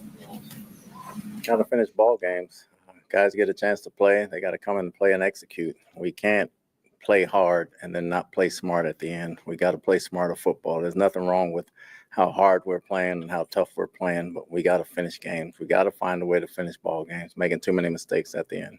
It's just a little thing like the Josh Hayes not lining up properly at the kickoff. How about that? Jesus Christ. Especially with the new rules. How's that happen? A lot of other things. That didn't win or lose it, but just from an offensive standpoint, 35 yards. Run play, getting the TFL from a defensive standpoint, playing off when you're pressing and situational football, that guys are getting a chance to play. But it may be Funderburk played off when he was supposed to press. To have a first and goal at the 9, really have control of the game at that point, and then to only get the field goal and give them enough time left. Do you think could you have been too worried about the clock and the play calling at the end there? No, we weren't worried about the clock. We thought our play calls were very good. They got us for a TFL. They kind of set us back, and we never kind of got anything on second and third down. If you were going to run the ball, why isn't Bucky Irving in the game in that situation anyway? Good question, Rick. Player right now. Well, they were going back and forth. Rashad had some good plays, and he had some good runs in the second half as well. So Bucky had his runs. Rashad had his runs. I don't think if a guy penetrates in the backfield, it didn't matter who the back was. Coach, at the end of the game, you had 3 timeouts. Was there any thought into potentially icing Jake Moody at the end there? It's another thing. No, he would have been fine. They were in field goal range. He had missed 2 before that, so we didn't feel like icing. That's him. enough. Hold on. And he even said, like, oh, he missed 2 before. First of all, nobody's icing any kicker in the middle portion of the game. That's not happening. So just because you didn't do it then should have no bearing on you doing it at the end of the game. The objectivity, the goal of the timeout, JP, if I'm not mistaken, is to put as much pressure as possible on that field goal kicker. Jake Moody has been out for weeks. He just got back, and he just missed 3 field goals, okay? He's proven he's unreliable. It's just, he might still make the field goal, but it's just the idea of it. Like, he's not even thinking of it. It's not on the table for him. How about we ice the long snapper that just got choked by Deebo Samuel? I forgot about that. If I'm on Bucs defense, well, maybe they didn't see it, but somebody has to. Like, I'm down there talking to the long snapper. Go, did Deebo just choke you? Like in the 2-minute timeout when you're icing him, did Deebo just choke you? Boy, you're going to get your ass kicked after this game if you don't snap this really well. I would be scared to go back to this line. Hey, Moody, you missed 3, so I'd be trash talking my ass off for 2 minutes. 2 minutes. I'd be just nonstop getting in his head, yelling at him. How do you not ice the kicker there? I'm telling you, Bowles has a bonus for timeouts saved I'm telling you, you don't have to worry. He holds on to that crap like Bitcoin. That's what I'm saying.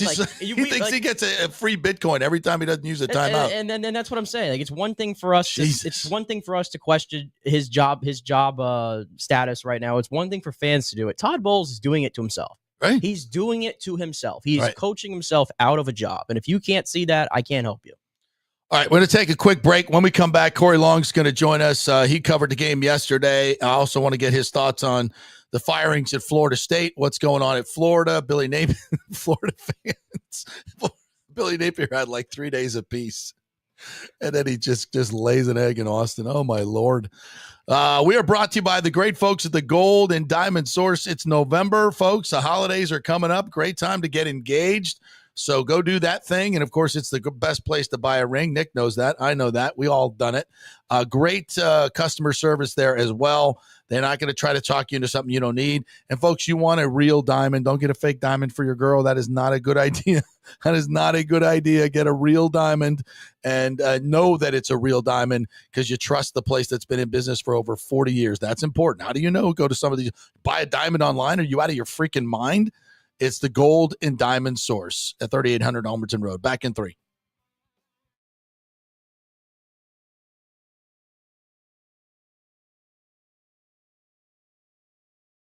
Hey, it's football season, and we welcome back the Gator Report every Monday and Friday, sponsored by the Jeeves Law Group, Jeeves lawgroup.com. Just go to the website. You can contact them through there. Scott Jeeves is a tremendous, aggressive attorney and a big Gator fan, so we appreciate him supporting this show and, of course, your Florida Gators. They are local, they are trusted, and they get results. Whether it's personal injury or anything else, any law matter at all, it's the Jeeves Law Group, Jeeves lawgroup.com. Give them a call. Tell them JP sent you. All right, this is for all you guys who don't want to go to the gym and do 5,000 crunches. At Bay Area Modern Medical Center, you can get on the new True Body machine where you can reduce fat and tone up your muscle. It's like doing 54,000 crunches in just 15 minutes. Define your body as you see fit. True Body offers personalized muscle stimulation that delivers the equivalent of those 54,000 crunches in just 15 minutes. Just get in touch with them at Bay Area Modern Medical Center, BAMMC.com. Chris Lugo and the team over there will set you up on True Body and get amazing results. Non-invasive with comfortable and little to no pain and zero downtime. You can isolate and target those areas that you want to improve and treat multiple areas simultaneously. It's an amazing machine, so check it out at Bay Area Modern Medical Center, BAMMC.com. JP here to ask the question, are you planning an event, meeting, or conference? If so, you'll want to call the designers and production professionals at Extravaganza Productions Incorporated. With over 35 years of experience in the events industry, designing and producing every type of small to large event, they can provide a huge resource for design ideas, audio, visual, sound, lighting, decor, and entertainment to turn your event into an incredible experience for the entire audience. Folks, I've worked up close and personal with this group at many national events and Tampa events, and they have unique capabilities that help you save time and money in the planning and execution of your next event. Don't delay. Call these pros today at 813-621-4700 or check out their website at extravaganzaproductions.com. Tell them JP sent you, and they'll provide a free initial consultation for your event. Extravaganza Productions, the best in the business. Golfers, listen up. The hottest new driving range craze has come to Rogers Park in Tampa. The Top Tracer range is now open 10 to 9 p.m. And just like you see on TV, every shot is tracked for yardage and accuracy, giving you immediate feedback. And best of all, you can virtually play the top courses like Pebble Beach or St. Andrews with your buddies. Plus, great food and drink options available in the well-appointed hitting bays. Very comfortable out there. Reservations highly recommended, starting at $25 per hour, including balls. Reserve at RogersParkGolf.net. That's RogersParkGolf.net. See you there. Let's go. Right now. Back to the show on FanStream Sports.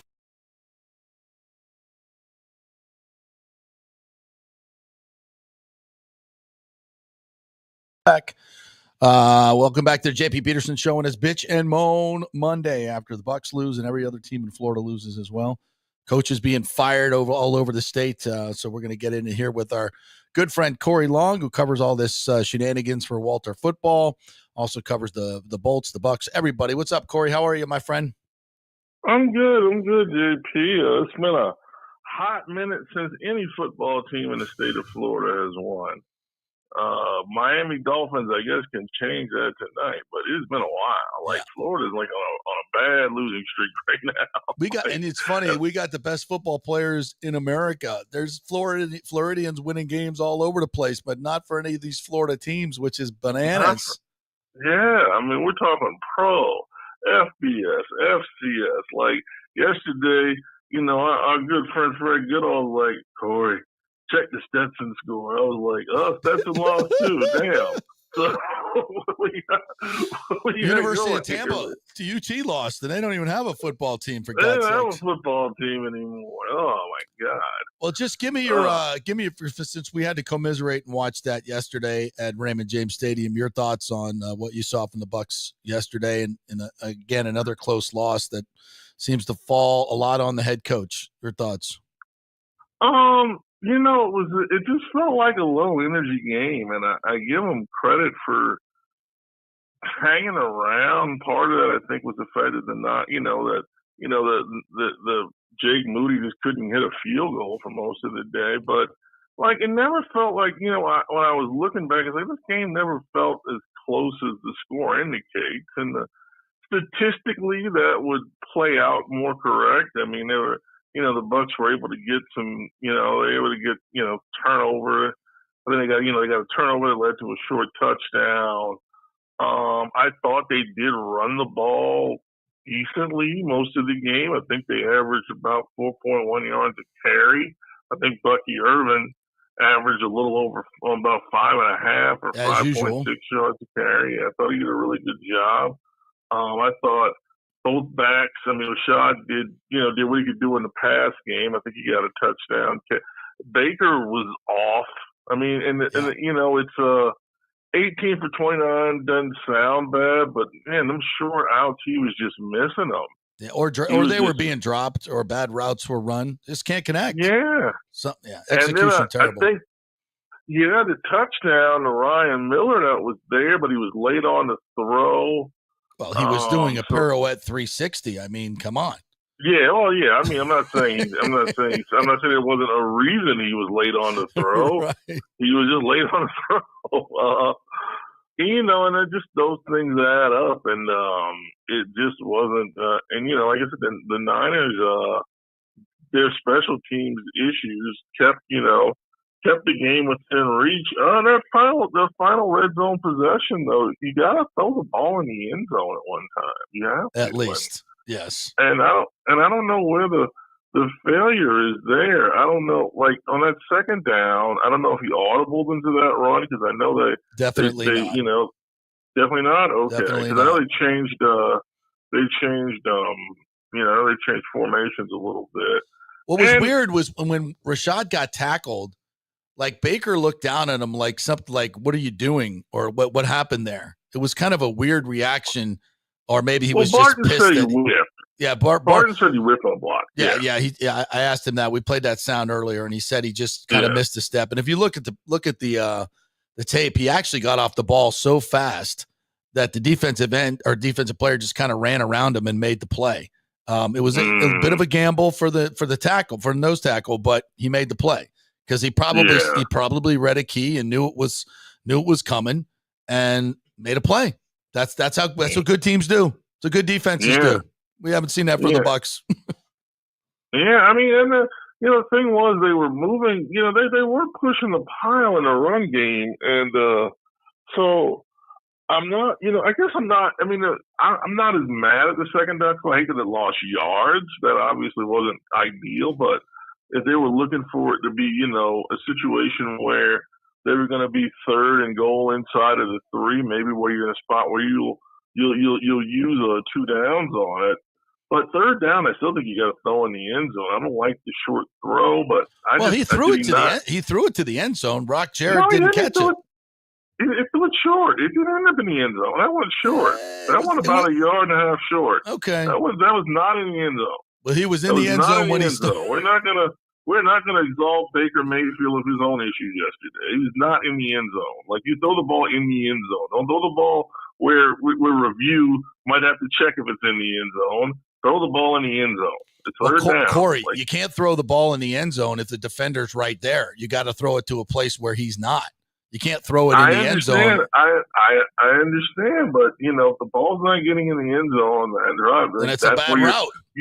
You know where you had it. You had it to field goal. Yep. And he threw it to the person. So you throw it. I mean, so I don't know. It was a disjointed day for their offense. I mean, they gained 216 yards. Yeah, so it was terrible. That's K-Dot, and they couldn't really get K-Dot involved in the second half at all, unfortunately, and that was a big deal. Yeah. For Baker, because without Godwin, without Evans in there, K-Dot is really the guy that he turns to a lot, and it just wasn't a good day. And like I said, in spite of that, they were able to hang close, and and then when they needed to really get 7. Down the stretch, they didn't get 7, and they left the door open. And defensively, they couldn't do anything on the back end yesterday. Once again, I mean, Bud Purdy threw for 352, 353 again, 353, yeah. So, and I mean, doing it wasn't one guy. I think Jennings had 7 catches, and Pearsall had maybe 4 or 5. McCaffrey had that big catch. I think he caught most of his targets. Debo had his plays. Kittle had that one really, great play on a little bootleg route where he carried 3 guys about 15 yards. That guy's a thoroughbred, man. Well, that guy scares me. Just no defensive playmakers right now. There's nobody jumping routes. Nobody making a play, nobody getting a big sack, nobody getting a big turnover. I mean, when's the last time we've seen a spectacular turnover from this team? I mean, it's just, and it's almost a mindset, I think, on this defense. I mean, seriously, when's the last time you saw a defensive back jump a route? When? I mean, jump it, and maybe, I think it was Zion, he jumped the route, and he missed the ball and missed the tackle, and it went for a touch, the one up the middle. Who was that? The Atlanta game? Yeah, the Atlanta game. It was, one of their backup receivers. Yeah, but you know what? It was Mooney, I think. No, it's Kadero Hodge. He's right. The other one. Yeah, but there's, and then he runs through 7 guys that nobody can make the tackle, but at least he jumped the route. Like somebody freaking try to make a play at some point. It's just like, oh, we're going to play soft zone and when they play zone, Corey, I've never seen anything like it. They don't, when guys come into their zone, they don't attack the ball. They just let them catch it and just stay. Like a guy's 4 yards away from you. You're playing zone. He's in your zone, and you wait till the guy throws the ball to move towards him. Why do you move towards the play? Cover his ass if he's in your zone. Don't let him catch the football. They're letting him. They let him sit in that zone, provide a target. It's very easy pitching catches. Yeah. And obviously, we've talked before, they're not putting real pressure on the quarterback in most situations. I know JTS got a sack yesterday where he was completely unblocked, basically, which is a good way to get a sack, I think. If no one blocks you, you should probably get to the quarterback.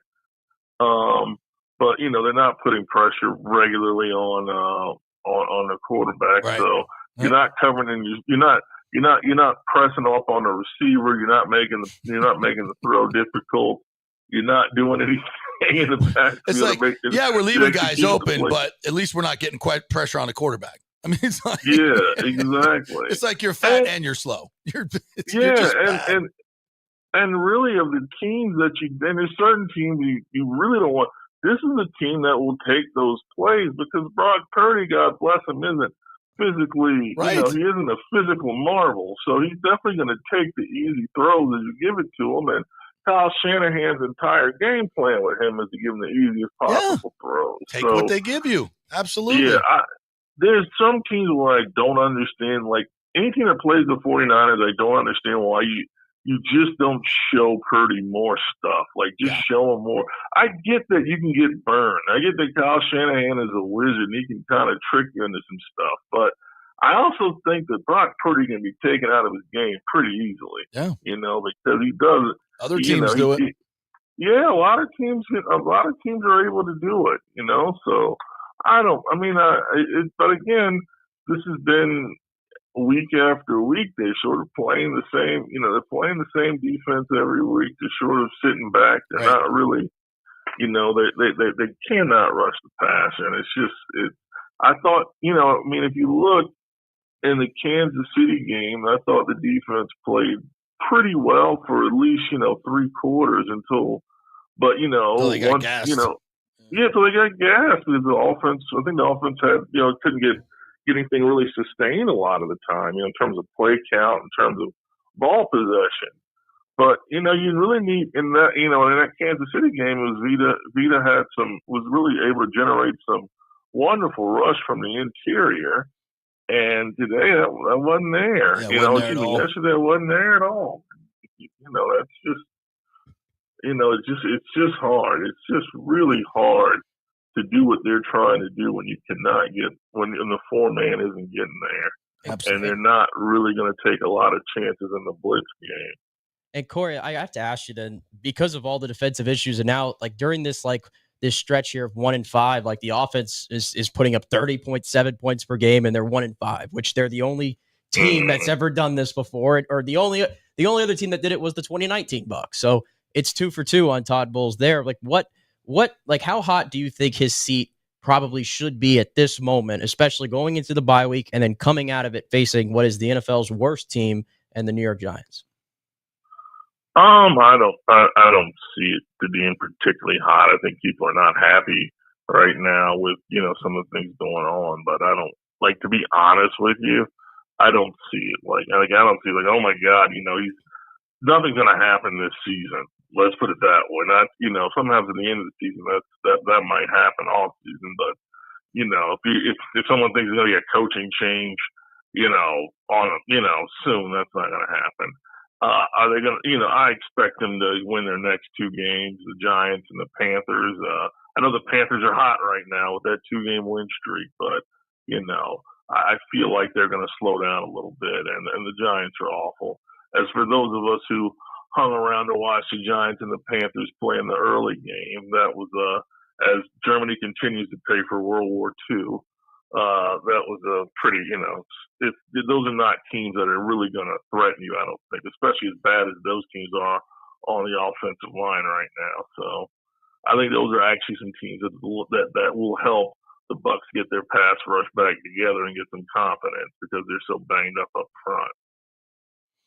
Corey Long joining us here from Walter Football. You also obviously have a great feel for what's going on in college football here, and I wanted to get your thoughts on Florida State firing Alex Atkins, their so-called offensive coordinator, more offensive line coach. Adam Fuller, defensive coordinator, gone. And Ron Dugans, who was the ire of Keon Coleman's eye, is gone, as well as wide receiver coach. I think that was the pound of flesh that the boosters were demanding. Quite frankly, it doesn't do anything to turn your season around, but I think you had to do something in order for the recruits and the fan base to know we're going in a different direction. I know your thoughts are these are long overdue, but yeah, well, I mean, some guys shouldn't have gotten hired, and I put Adam Fuller probably number 1 on that list. But how he survived 5 years is beyond me. And I mean, that guy checks. There's some people I know, and you remember maybe when we were much younger, when online banking started, and you're getting direct deposits, you hang out till 3 a.m. to make sure that check goes through. I see Adam Fuller being that type of guy. 301, he's just, right. He's just hot. He kisses his wife on the cheek, gives himself a high five, and goes to sleep. They paid me again. He's just there's no freaking way this is happening. So, and last year was hey, I got a raise. If they fire me now, we walk with $3 million. And those 3 guys are walking with $7.3 million. $7.3 million in buyouts for those guys. Holy shiz. How do these assistant coaches get these buyouts? My God. You're talking about timing in life. Everybody on that staff went to the pay window in January, and all of them get the cash out. And every one of them was okay, I'm done. I'm taking the off season off or whatever. And this is we could talk a little bit about the Notre Dame game, but it's the same stuff you see every week. It looks like this team never practices. It literally looks like they never practice. It's the worst coach team I've ever seen. And look, I think the defense was actually playing pretty well. The first drive was not bad, but they get to a point, the defense gets to a point, it's like, these guys got no chance to score again. It's like, why even play anymore? And then they get steamrolled in the second half. So it's easy money if you're betting against them, which I did, ching, ching. But does this do anything to move the needle from a recruiting standpoint? What do you think? They did get a couple of commits on Monday or Sunday. They got Let's not talk about it. The twins that were at UCF and that were poaching UCF players.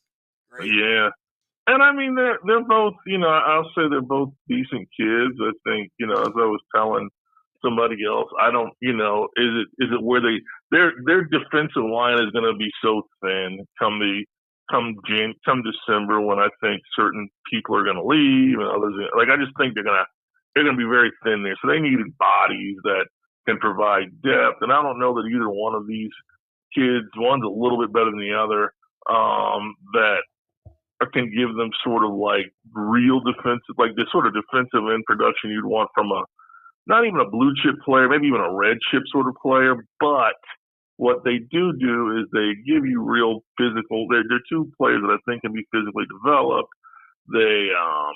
I think they both come with a little bit of work ethic to them.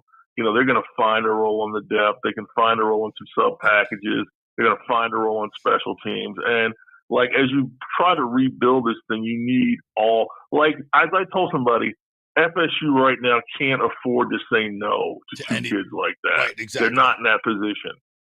They're not in a position where they could slow play them. They're not in a position where they could wait and see on them. They really had to take them just because they know they're going to need bodies at that spot. I mean, this is going to be something. It's I don't know. There's a lot that's going to happen. He had to fire both coordinators. He couldn't just fire one. Yeah.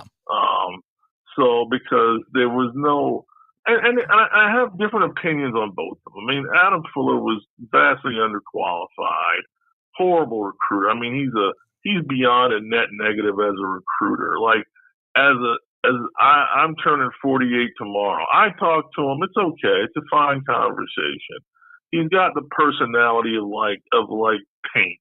I mean, it's just, there's nothing to it. Like, there's no way, if I'm an 17-year-old kid, not only do I not want to play for him, I want to run away from him as far as possible. Like, it's just nothing interesting about him. Really, it's like hanging out with your physics teacher. So Atkins this is a tough one for me because you talk about, a younger coach, a lot of fire, a lot of potential, really was trending in a good direction. Yeah, he's going to be a head coach. He was a hot head coaching candidate last year. He was a hot head coach, a hot promotional candidate. And then I don't know what happened with him on different people have different things that, he really started believing a lot of his own press clippings. He just became a lot more difficult to work with, from what I gather. That he just wasn't, he was a lot more, standoff. His personality changed, and I think, and there's different levels to this, and maybe he thought he mastered something a lot sooner than he did, and once he. You stop, that ascension stops and you flatten out a little bit or even maybe take a dip. How you respond is really, going to be the key, and he needs a reset. I wish him well because I really do think he's an excellent coach. The show cause probably will keep him off of a sideline next year. But he'll be back. He'll be back at some level, and he'll have another chance. And I hope he does more. I hope he learns from this. Yeah, because there's a lot. There's a very good coach there. There's an excellent coach there, I think. And I just hope he learns from this. You really don't know as much as you think you know. Yeah. And the game changes a lot, and you have to constantly stay aggressive and stay hungry. There's certain things, he just got off to, this obviously with the NCAA things, this year got off to a really bad start for him. Yeah, he was suspended for the first 3 games, in case you don't know, for complete BS stuff.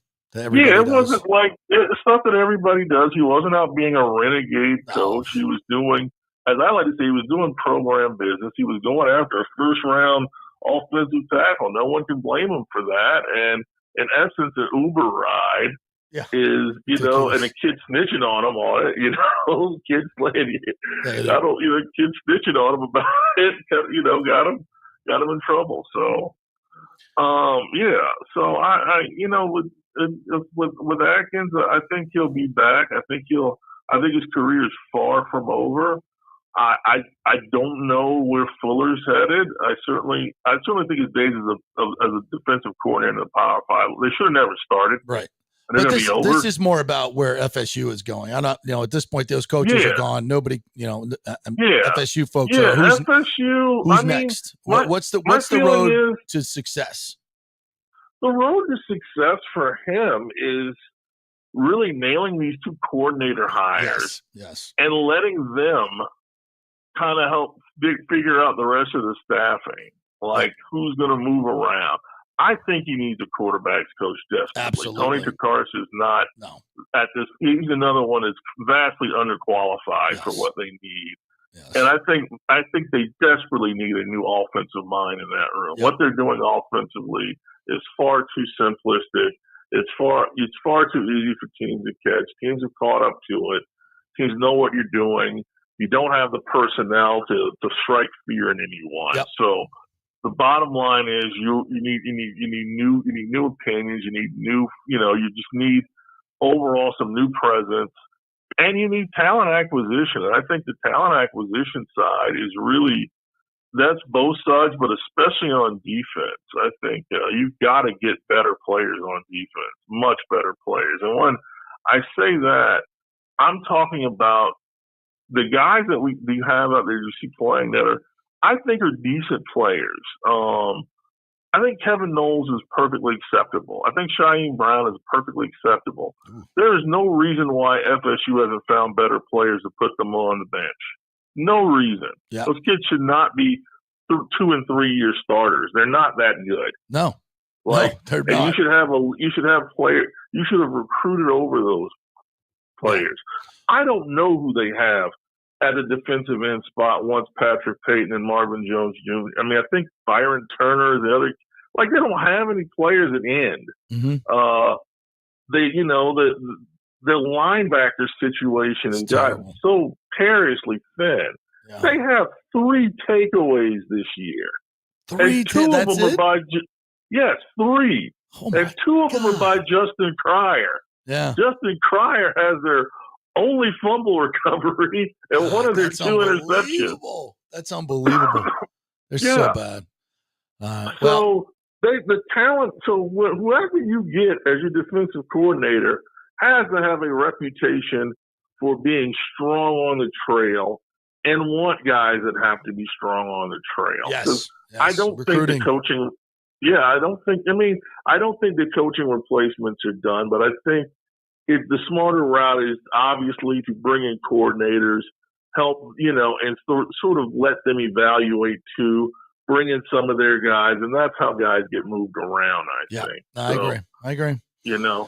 All right, partner. We got to hit a break. Appreciate your insight on all this. Great stuff as always, my friend. You can follow him on Twitter at Corey Long, CoreyLong. Great follow, great knowledge, and appreciate you jumping on here today, my friend. Of course, buddy. I'll see you on Thursday. Yes, you will. You'll see me on Thursday. Yes, thank you. Thank you for your service, veterans. It does not go unappreciated, and I do not take it for granted. Yes, all those veterans. Love them. Thank you, buddy. Appreciate it. Take care. Bye. What a mess FSU is. UF took it on the chin this week. Lagway didn't didn't post, and neither did the defense. They were never going to have a shot in that game. Yeah. They're just too limited. And Texas is top 5 team in the nation. They're really good. They're really, really good. Yeah. So maybe you wanted it to be a little closer. Yeah, come home. Just wipe that. Come home. You got a chance to get 2 big wins. Yeah. LSU took it on the chin on a very physical game. So, they'll be a little beat up. Ole Miss had a big win for them, and their defense has really played well in that game. So, a lot of different things going on in college football. A lot to play for, except for Florida State. They might lose to Charleston Southern. Boy. If they lose to Charleston Southern, then you have to fire the head coach. James will finally get what he wants. Well, I promise you, whoever the boosters are, the people that throw the money and fund these guys, they'll magically find $65 million. Yeah, they will. If he loses to 1-8 Charleston, then you Southern. go into the endowment. By the way, Charleston Southern gave up like 40 points, I think, to whoever they played this week. How many points do you think Florida State scores in the game? You better score 21. You better score 22 points. 21 is still pathetic. Pathetic. Against that. Pathetic. But you 21, should be able to hand off the ball and run these guys over and score at least 6 touchdowns. At least. Yeah. And even that doesn't prove anything. But if you don't do this it. game shouldn't even be played. If you don't do it. I don't know what you can say. What you can possibly say. You're just numb. You're numb to everything that you watch with Florida State at this point. Like you just know it's going to happen. You knew the offense was going to score somewhere between 0 and 12 points against Notre Dame. You knew it. Yeah, going in. Yeah, that's why we made money on it. You knew it. But my more concerning part is Mike's coaching during the game. Like the whatever he did before the end of the half with the timeouts and unbelievable. I mean, you laugh. I laughed at the screen watching it. It's like he thinks he's coaching last year's team. Like you think he's coaching the team that's going to get the ball back and do something with it. Like, no, you're not. Yeah, even when the kicker missed the field goal and he's going nuts on the sideline, like, let's go, we got the ball back. Like, don't act like they're not going to go 3 and out and your defense is going to be right back on the field in about 30 seconds. Well, I guess you gotta applaud the enthusiasm and the belief that he still thinks they can do stuff. I guess you got to applaud that. I heard there was something caught on the broadcast where he's like talking on the headset to probably another coach, and there's a moment where you could read his lips where he was like, "It doesn't matter." Like Mike's checked out. Mike is checked out on the coaches that he had, and clearly he made the decisions to fire them, which needed to be done. But this ain't it. There's going to be probably 3 to 4 more, if I had to guess. Well, I think to Corey's point, you let the offense coordinator put his staff together. You let the defense coordinator put his staff together. And Mike has to take a step back and just junk that offense. Screw it. Mike, to me, has lost the right to call plays. Yeah, he does. Yes. He's lost it. You've lost the right to call plays. You do. Because if you have 5 wins, your entire tenure here without one player, you should not be calling plays. Who, and then you go back, we watched every play of Jordan Travis's career. 95% of FSU's big plays came on improvisation. Yeah. Nothing that Mike Norvell was drawing up and scheming it up. But they didn't scheme around his deficiencies because it's not like he was going to stand in the pocket and just throw accurate balls everywhere. Like they called it to Jordan, but they can't call it for anybody else. Right. And the quarterback evaluations, I got nothing for you. Yeah. You're the one bringing in these quarterbacks. And the fact that Luke Kromenheck can't even pull the trigger. The guys are wide open. Like he's not ready to play. He is literally. And how can you be in a college system for a year and not be able to execute it down and out? He's literally like walking into sacks. Yeah. He's so frozen he can't throw the ball. Like get him out of there. It's just like it's not worth it at this point. He can't play. No. And where's my man Trevor Wilson? Trevor Jackson. I get his name wrong every time. Hell, where's he? Could it hurt? He's an Elite 11 quarterback. Could it hurt? I mean, I won't say can it get worse because we said that about Brock and it got worse. Every decision they've made where we've said it can't get worse, so it's gotten worse. Yeah. It's gotten worse. But at this point, you just got to change. You got to just keep changing until something works. You just got to. You have to. Yeah, just got to. Well, I mean, it's already over. You're going to be 2-10. It is what it is. God.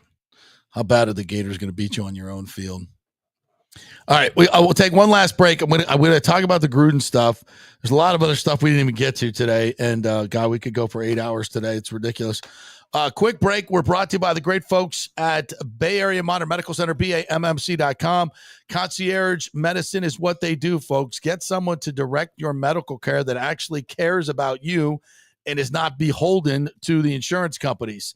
And that's important, folks. You can still use your insurance to get tests and go to see specialists, but get somebody to oversee your medical care who you can call at any time and get a prescription called in and don't have to jumping through all these hoops. Folks, it's worth the money, and it's not even that expensive. Get the best concierge medicine in the business with Chris Lugo and Bay Area Modern Medical Center, BAMMC.com.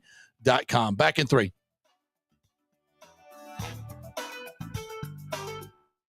Hey, it's football season, and we welcome back the Gator Report every Monday and Friday, sponsored by the Jeeves Law Group, JEEVES lawgroup.com. Just go to the website. You can contact them through there. Scott Jeeves is a tremendous, aggressive attorney and a big Gator fan, so we appreciate him supporting this show and, of course, your Florida Gators. They are local, they are trusted, and they get results. Whether it's personal injury or anything else, any law matter at all, it's the Jeeves Law Group, JEEVES lawgroup.com. Give them a call. Tell them JP sent you.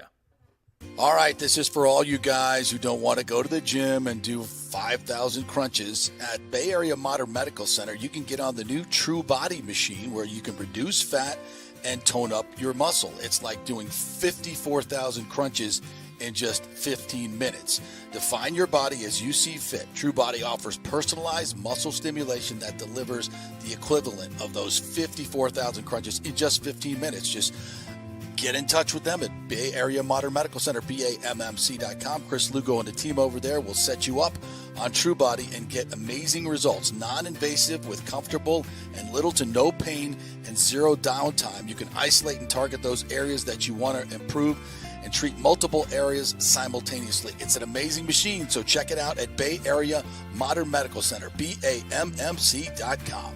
JP here to ask the question, are you planning an event, meeting, or conference? If so, you'll want to call the designers and production professionals at Extravaganza Productions Incorporated. With over 35 years of experience in the events industry, designing and producing every type of small to large event, they can provide a huge resource for design ideas, audio, visual, sound, lighting, decor, and entertainment to turn your event into an incredible experience for the entire audience. Folks, I've worked up close and personal with this group at many national events and Tampa events, and they have unique capabilities that help you save time and money in the planning and execution of your next event. Don't delay. Call these pros today at 813-621-4700 or check out their website at extravaganzaproductions.com. Tell them JP sent you, and they'll provide a free initial consultation for your event. Extravaganza Productions, the best in the business. Golfers, listen up. The hottest new driving range craze has come to Rogers Park in Tampa. The Top Tracer range is now open 10 to 9 p.m. And just like you see on TV, every shot is tracked for yardage and accuracy, giving you immediate feedback. And best of all, you can virtually play the top courses like Pebble Beach or St. Andrews with your buddies. Plus, great food and drink options available in the well-appointed hitting bays. Very comfortable out there. Reservations highly recommended, starting at $25 per hour, including balls. Reserve at RogersParkGolf.net. That's RogersParkGolf.net. See you there. Let's go. Right now, back to the show on FanStream Sports. To the JP Peterson Show here, brought to you by the good folks at Cafe Paradiso. If you're looking for a wonderful Italian meal, traditional Italian, the lasagna is fantastic. The branzino, the wine, the ambiance, great service, cook to order Italian food, just absolutely amazing on McDill. Just go on Open Table where they're ranked number 3 in Tampa Bay's top 10 restaurants. Number 3, very reasonable as well, not crazy. Unbelievable prices. That's why the place is always filled. So you got to get a reservation. Go on Open Table, get your reservation, and when you get there, say, heard about you guys on the JP Peterson Show. We're very excited to see you, Paulo, and have a great meal. So good. I have a quick little story for you before you go to Gruden. Yes, sir. Wander Franco has been arrested. What? Today in San Juan de la Muana in Santo Domingo, or Dominican Republic, after he was involved in an altercation in a parking lot in which guns were drawn. Oh my God. So there's that. Well, that looks good when you're going into court. Yeah, it looks great. So. Yeah. So there you go. Quick little Wander update there before we move on. It just gets worse and worse for the Rays. It's bad for everything in Tampa Bay right now. It is. Continue. Tampa Bay. We're regressing to the mean. Here it comes. Just piles right back onto it. Here it comes. Here it comes. Goodness gracious. Yeah. Over the weekend, more reports. This one from the I guess Sarasota Herald, was it, about the cost of the roof is going to be at least like 80, 90, $100 million. So repairing the trop is not an option. The Pinellas County people will vote this week. I think it's on Wednesday, whether to approve the bonds. And if they don't approve the bonds, the deal blows up. Whew. Take a mulligan. Don't approve the bonds. Start back at square one. Move the Rays to Steinbrenner Field, since the Pinellas County Commission is not going to let them play in Tampa, where they should play for the next 3 years. They want them to play in Clearwater or Dunedin. Come on. It's not even doable. And it's not what's best for the team. All right, let's get it. So John Gruden shows up yesterday. Rick Stroud did some reporting on this, and they brought, Brad Johnson was back. John Lynch was back. It was just kind of and they purposefully did this. And as Rick Stroud said on his podcast that at the Monty Kiffin funeral, the Glazers were there, and Lane did the obituary and talked about forgiveness and letting people, giving people second chances. And evidently the Glazers were very moved by that. And John Gruden was there, and the Glazers were there, and they talked. And this is part of a very intentional process of bringing him back into the fold here, putting him back into the Ring of Honor, and giving him another shot. And he was there. They put him up on the Jumbotron. I want to say it was a rousing ovation. Let's say it was pretty middling, frankly. Are you looking at all the social media?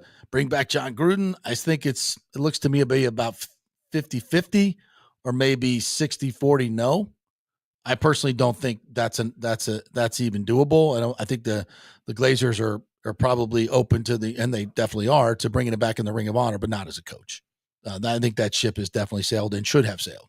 That's not the answer here, folks, in my opinion.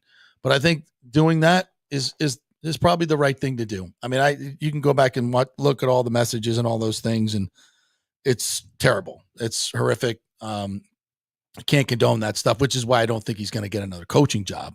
But I think, you honor the history and what he did here. And, he was the reason they won that Not he was the reason. He was part of the reason that they won that Super Bowl. He was the extra thing that put them over the top. Absolutely. No, I think Rondé always puts it best, is like, yes, we were ready to win it, and we needed a little something that juice that John Gruden brought, especially to the offense. Absolutely. Yeah. I don't know. I mean, I enjoy John Gruden when he talks football. Like I said, the Gruden Loves Football YouTube channel, I'm a listener of it because the guy loves football more than you love football. I promise you. Everybody. And it's very enjoyable to listen to the way he speaks. It's funny. It's entertaining. It's informative. Yes, you learn. Okay. The guy's a savant. Yeah, the guy's a savant. Doesn't make him a great coach. And based on the messages that we read, it doesn't exactly mean he's a great person either. Right. It's just facts. I mean, players, and if you hire him, all that stuff's going to get dragged up again. And I don't think players are going to be running to, especially African-American players are going to be running to. Right. But putting him back in the Ring of Honor, listen, that's a decision the Glazers, if they're okay with it, if they can live with it, because, making a decision like that, inviting John Gruden into anywhere is going to come with its degree of pushback. It just is. Are the Glazers comfortable with that? Clearly. I mean, they invited him into Raymond James. They gave him a suite, him and his wife. We had like the reconciliation process, basically, I guess we can call it. Mm-hmm. So clearly they're open to the idea of it, but that's as far as I think it'll go. Anybody that's throwing the head coaching theory, that ship sailed. They had that chance in 2018. Yeah. That ship sailed then. William Madden says he agreed. Nathan Elliott says, bring back John Gruden as a coach. Not happening. Ring of Honor. Give him his place in Buccaneer history. I agree. 100%, Nathan. He also says race baseball will go on in 5 years and will be just a distant memory. Sad to say, but more like a reality. I hope you're wrong there. I don't necessarily think it can be saved. Just a modicum of common sense and some big pockets stepping up, it can be saved. But if they continue with this ridiculous idea of building that stadium in that spot, it's it's destined for failure. It's the stupidest thing I've ever heard. And Miami already did it. It's just ridiculous. All right, I'll check the messages there. Other things, there's so much that happened this weekend, bro. Where do you want to go? You want to go the Cowboys and the sunlight issues? Good God. So Cowboys. Explain this. Yeah, there was a play during the game where, so first of all, AT&T Stadium is built, I'm going to assume, on the east-west latitude. Right. And most stadiums are what? North-south, because they take into account the sun. Right. And it's a common theme that we've seen, especially this year, multiple times, where balls are going in the air, and when that sun's coming through, it's always, setting, because the Cowboys always play in those 4 p.m. games. And there was a touchdown to be had to a wide open CeeDee Lamb in the end zone, and he doesn't even react to the football. Yeah, I can't see it. And he said after he couldn't see it, he suggested they put curtains up. They have curtains in AT&T Stadium. They've used it before. They don't use it. Jerry was asked about it after. Jerry had a typical Jerry comment where he was like, well, what I think we should just build or tear down the stadium and build a new one then. You're asking me about curtains, of all things. Like, typical Jerry comment. But right. The Cowboys, it doesn't matter. The Cowboys lost 34-6. Curtains, no curtains. They're dead. And that game on Sunday night against the Bucs in Week 15, I promise you will be flexed out. Yeah. I promise you that will be flexed out because nobody's paying to watch the Bucs versus Trey Lance. Yeah. I'm watching this game last night. In addition to watching Carlton Davis make 2 diving interceptions and Devin White run across the field and make plays. I mean, this is just like we can't get a single defensive play, and we're watching these jamokes do it other places. I mean, maybe they're just coaching them better over there. Maybe. And I want to just get down to it. If what I saw yesterday was what I think I saw yesterday, and I've never seen Ed Glazer down there talking to Jason Light. I've never seen Todd Bowles with a look on his face like that. I don't know if they had a meeting. I don't know if they were. I could just tell you this. If I were the owner of this franchise, I'd pull the trigger right now. There's still a season to be saved here. And if I put an interim coach in there and it goes south, whatever, I get a better draft pick. And I'm already moving forward to find my next head coach. If by some reason they pull a Saints like yesterday and the new head coach takes a stanky dump and somehow enlivens his team, whatever. Yeah. Stranger things have happened. I've seen too much. I love the guy dearly. I think he's a great human being, but he's just an average football coach. And he's not great at managing games, especially in the end. And his defense is terrible. There's just no reason to prolong this. Yeah. Prolong the inevitable. And people will say, the counter to that, people will say that it's a bit unfair because he won 2 division titles. Yes, we know why they won those division titles with their 8 and 9 wins. They'll say that, and then they'll say that they just went through the toughest part of their schedule where they played some of the best teams. And they'll say that it's unfair. I think my rebuttal to that, and I think you might agree with this, is what we saw last year, the 9 and 8. I think that's the ceiling. And if that's the ceiling, we're not playing for 9 wins. Mm-hmm. Todd Bowles is not making the money he's making to win 9 games. Right. And the Glazers are not. That's not their standard. And the roster is much more talented than that being the ceiling. That's the counter argument to it. Right.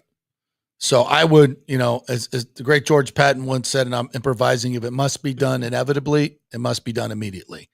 And there's no sticking around. It's like, let's move on. Let's try something different. And maybe a new voice will fire this team up. I've just seen, there's just too many things. If you keep talking about the head coach like this, it's a negative. And if I own the team, I'd be moving on. And Liam would probably take over the head coaching duties, and you would give him a 7-game stint to see how it goes with him, almost like his audition for the head coaching job after. I don't know. I'll be honest with you. I don't know Larry Foote well enough. I don't know some of these assistants that have been around the game a long time.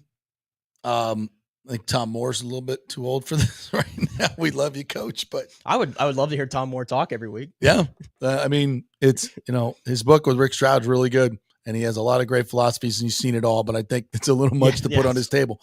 I also don't want to burden Liam Cohen with the head coaching position. Yeah, right now. you could say that. I don't, but I also would kind of like to see what he could do. I mean, that's what everybody's saying. Everybody wants, if you took a temperature, a pulse of the Bucs fan base right now, everybody is saying the same thing. Fire Todd, promote Liam. I will say the Bucs did this before. Yeah. They did this before. With Dirk Cutter. Yeah. Now, was there more risk in Dirk than there is in Liam? And I was for that, by the way. Right. I was for that. Everybody was for it because you had to protect, you were protecting Jameis. Right. And the offense was humming.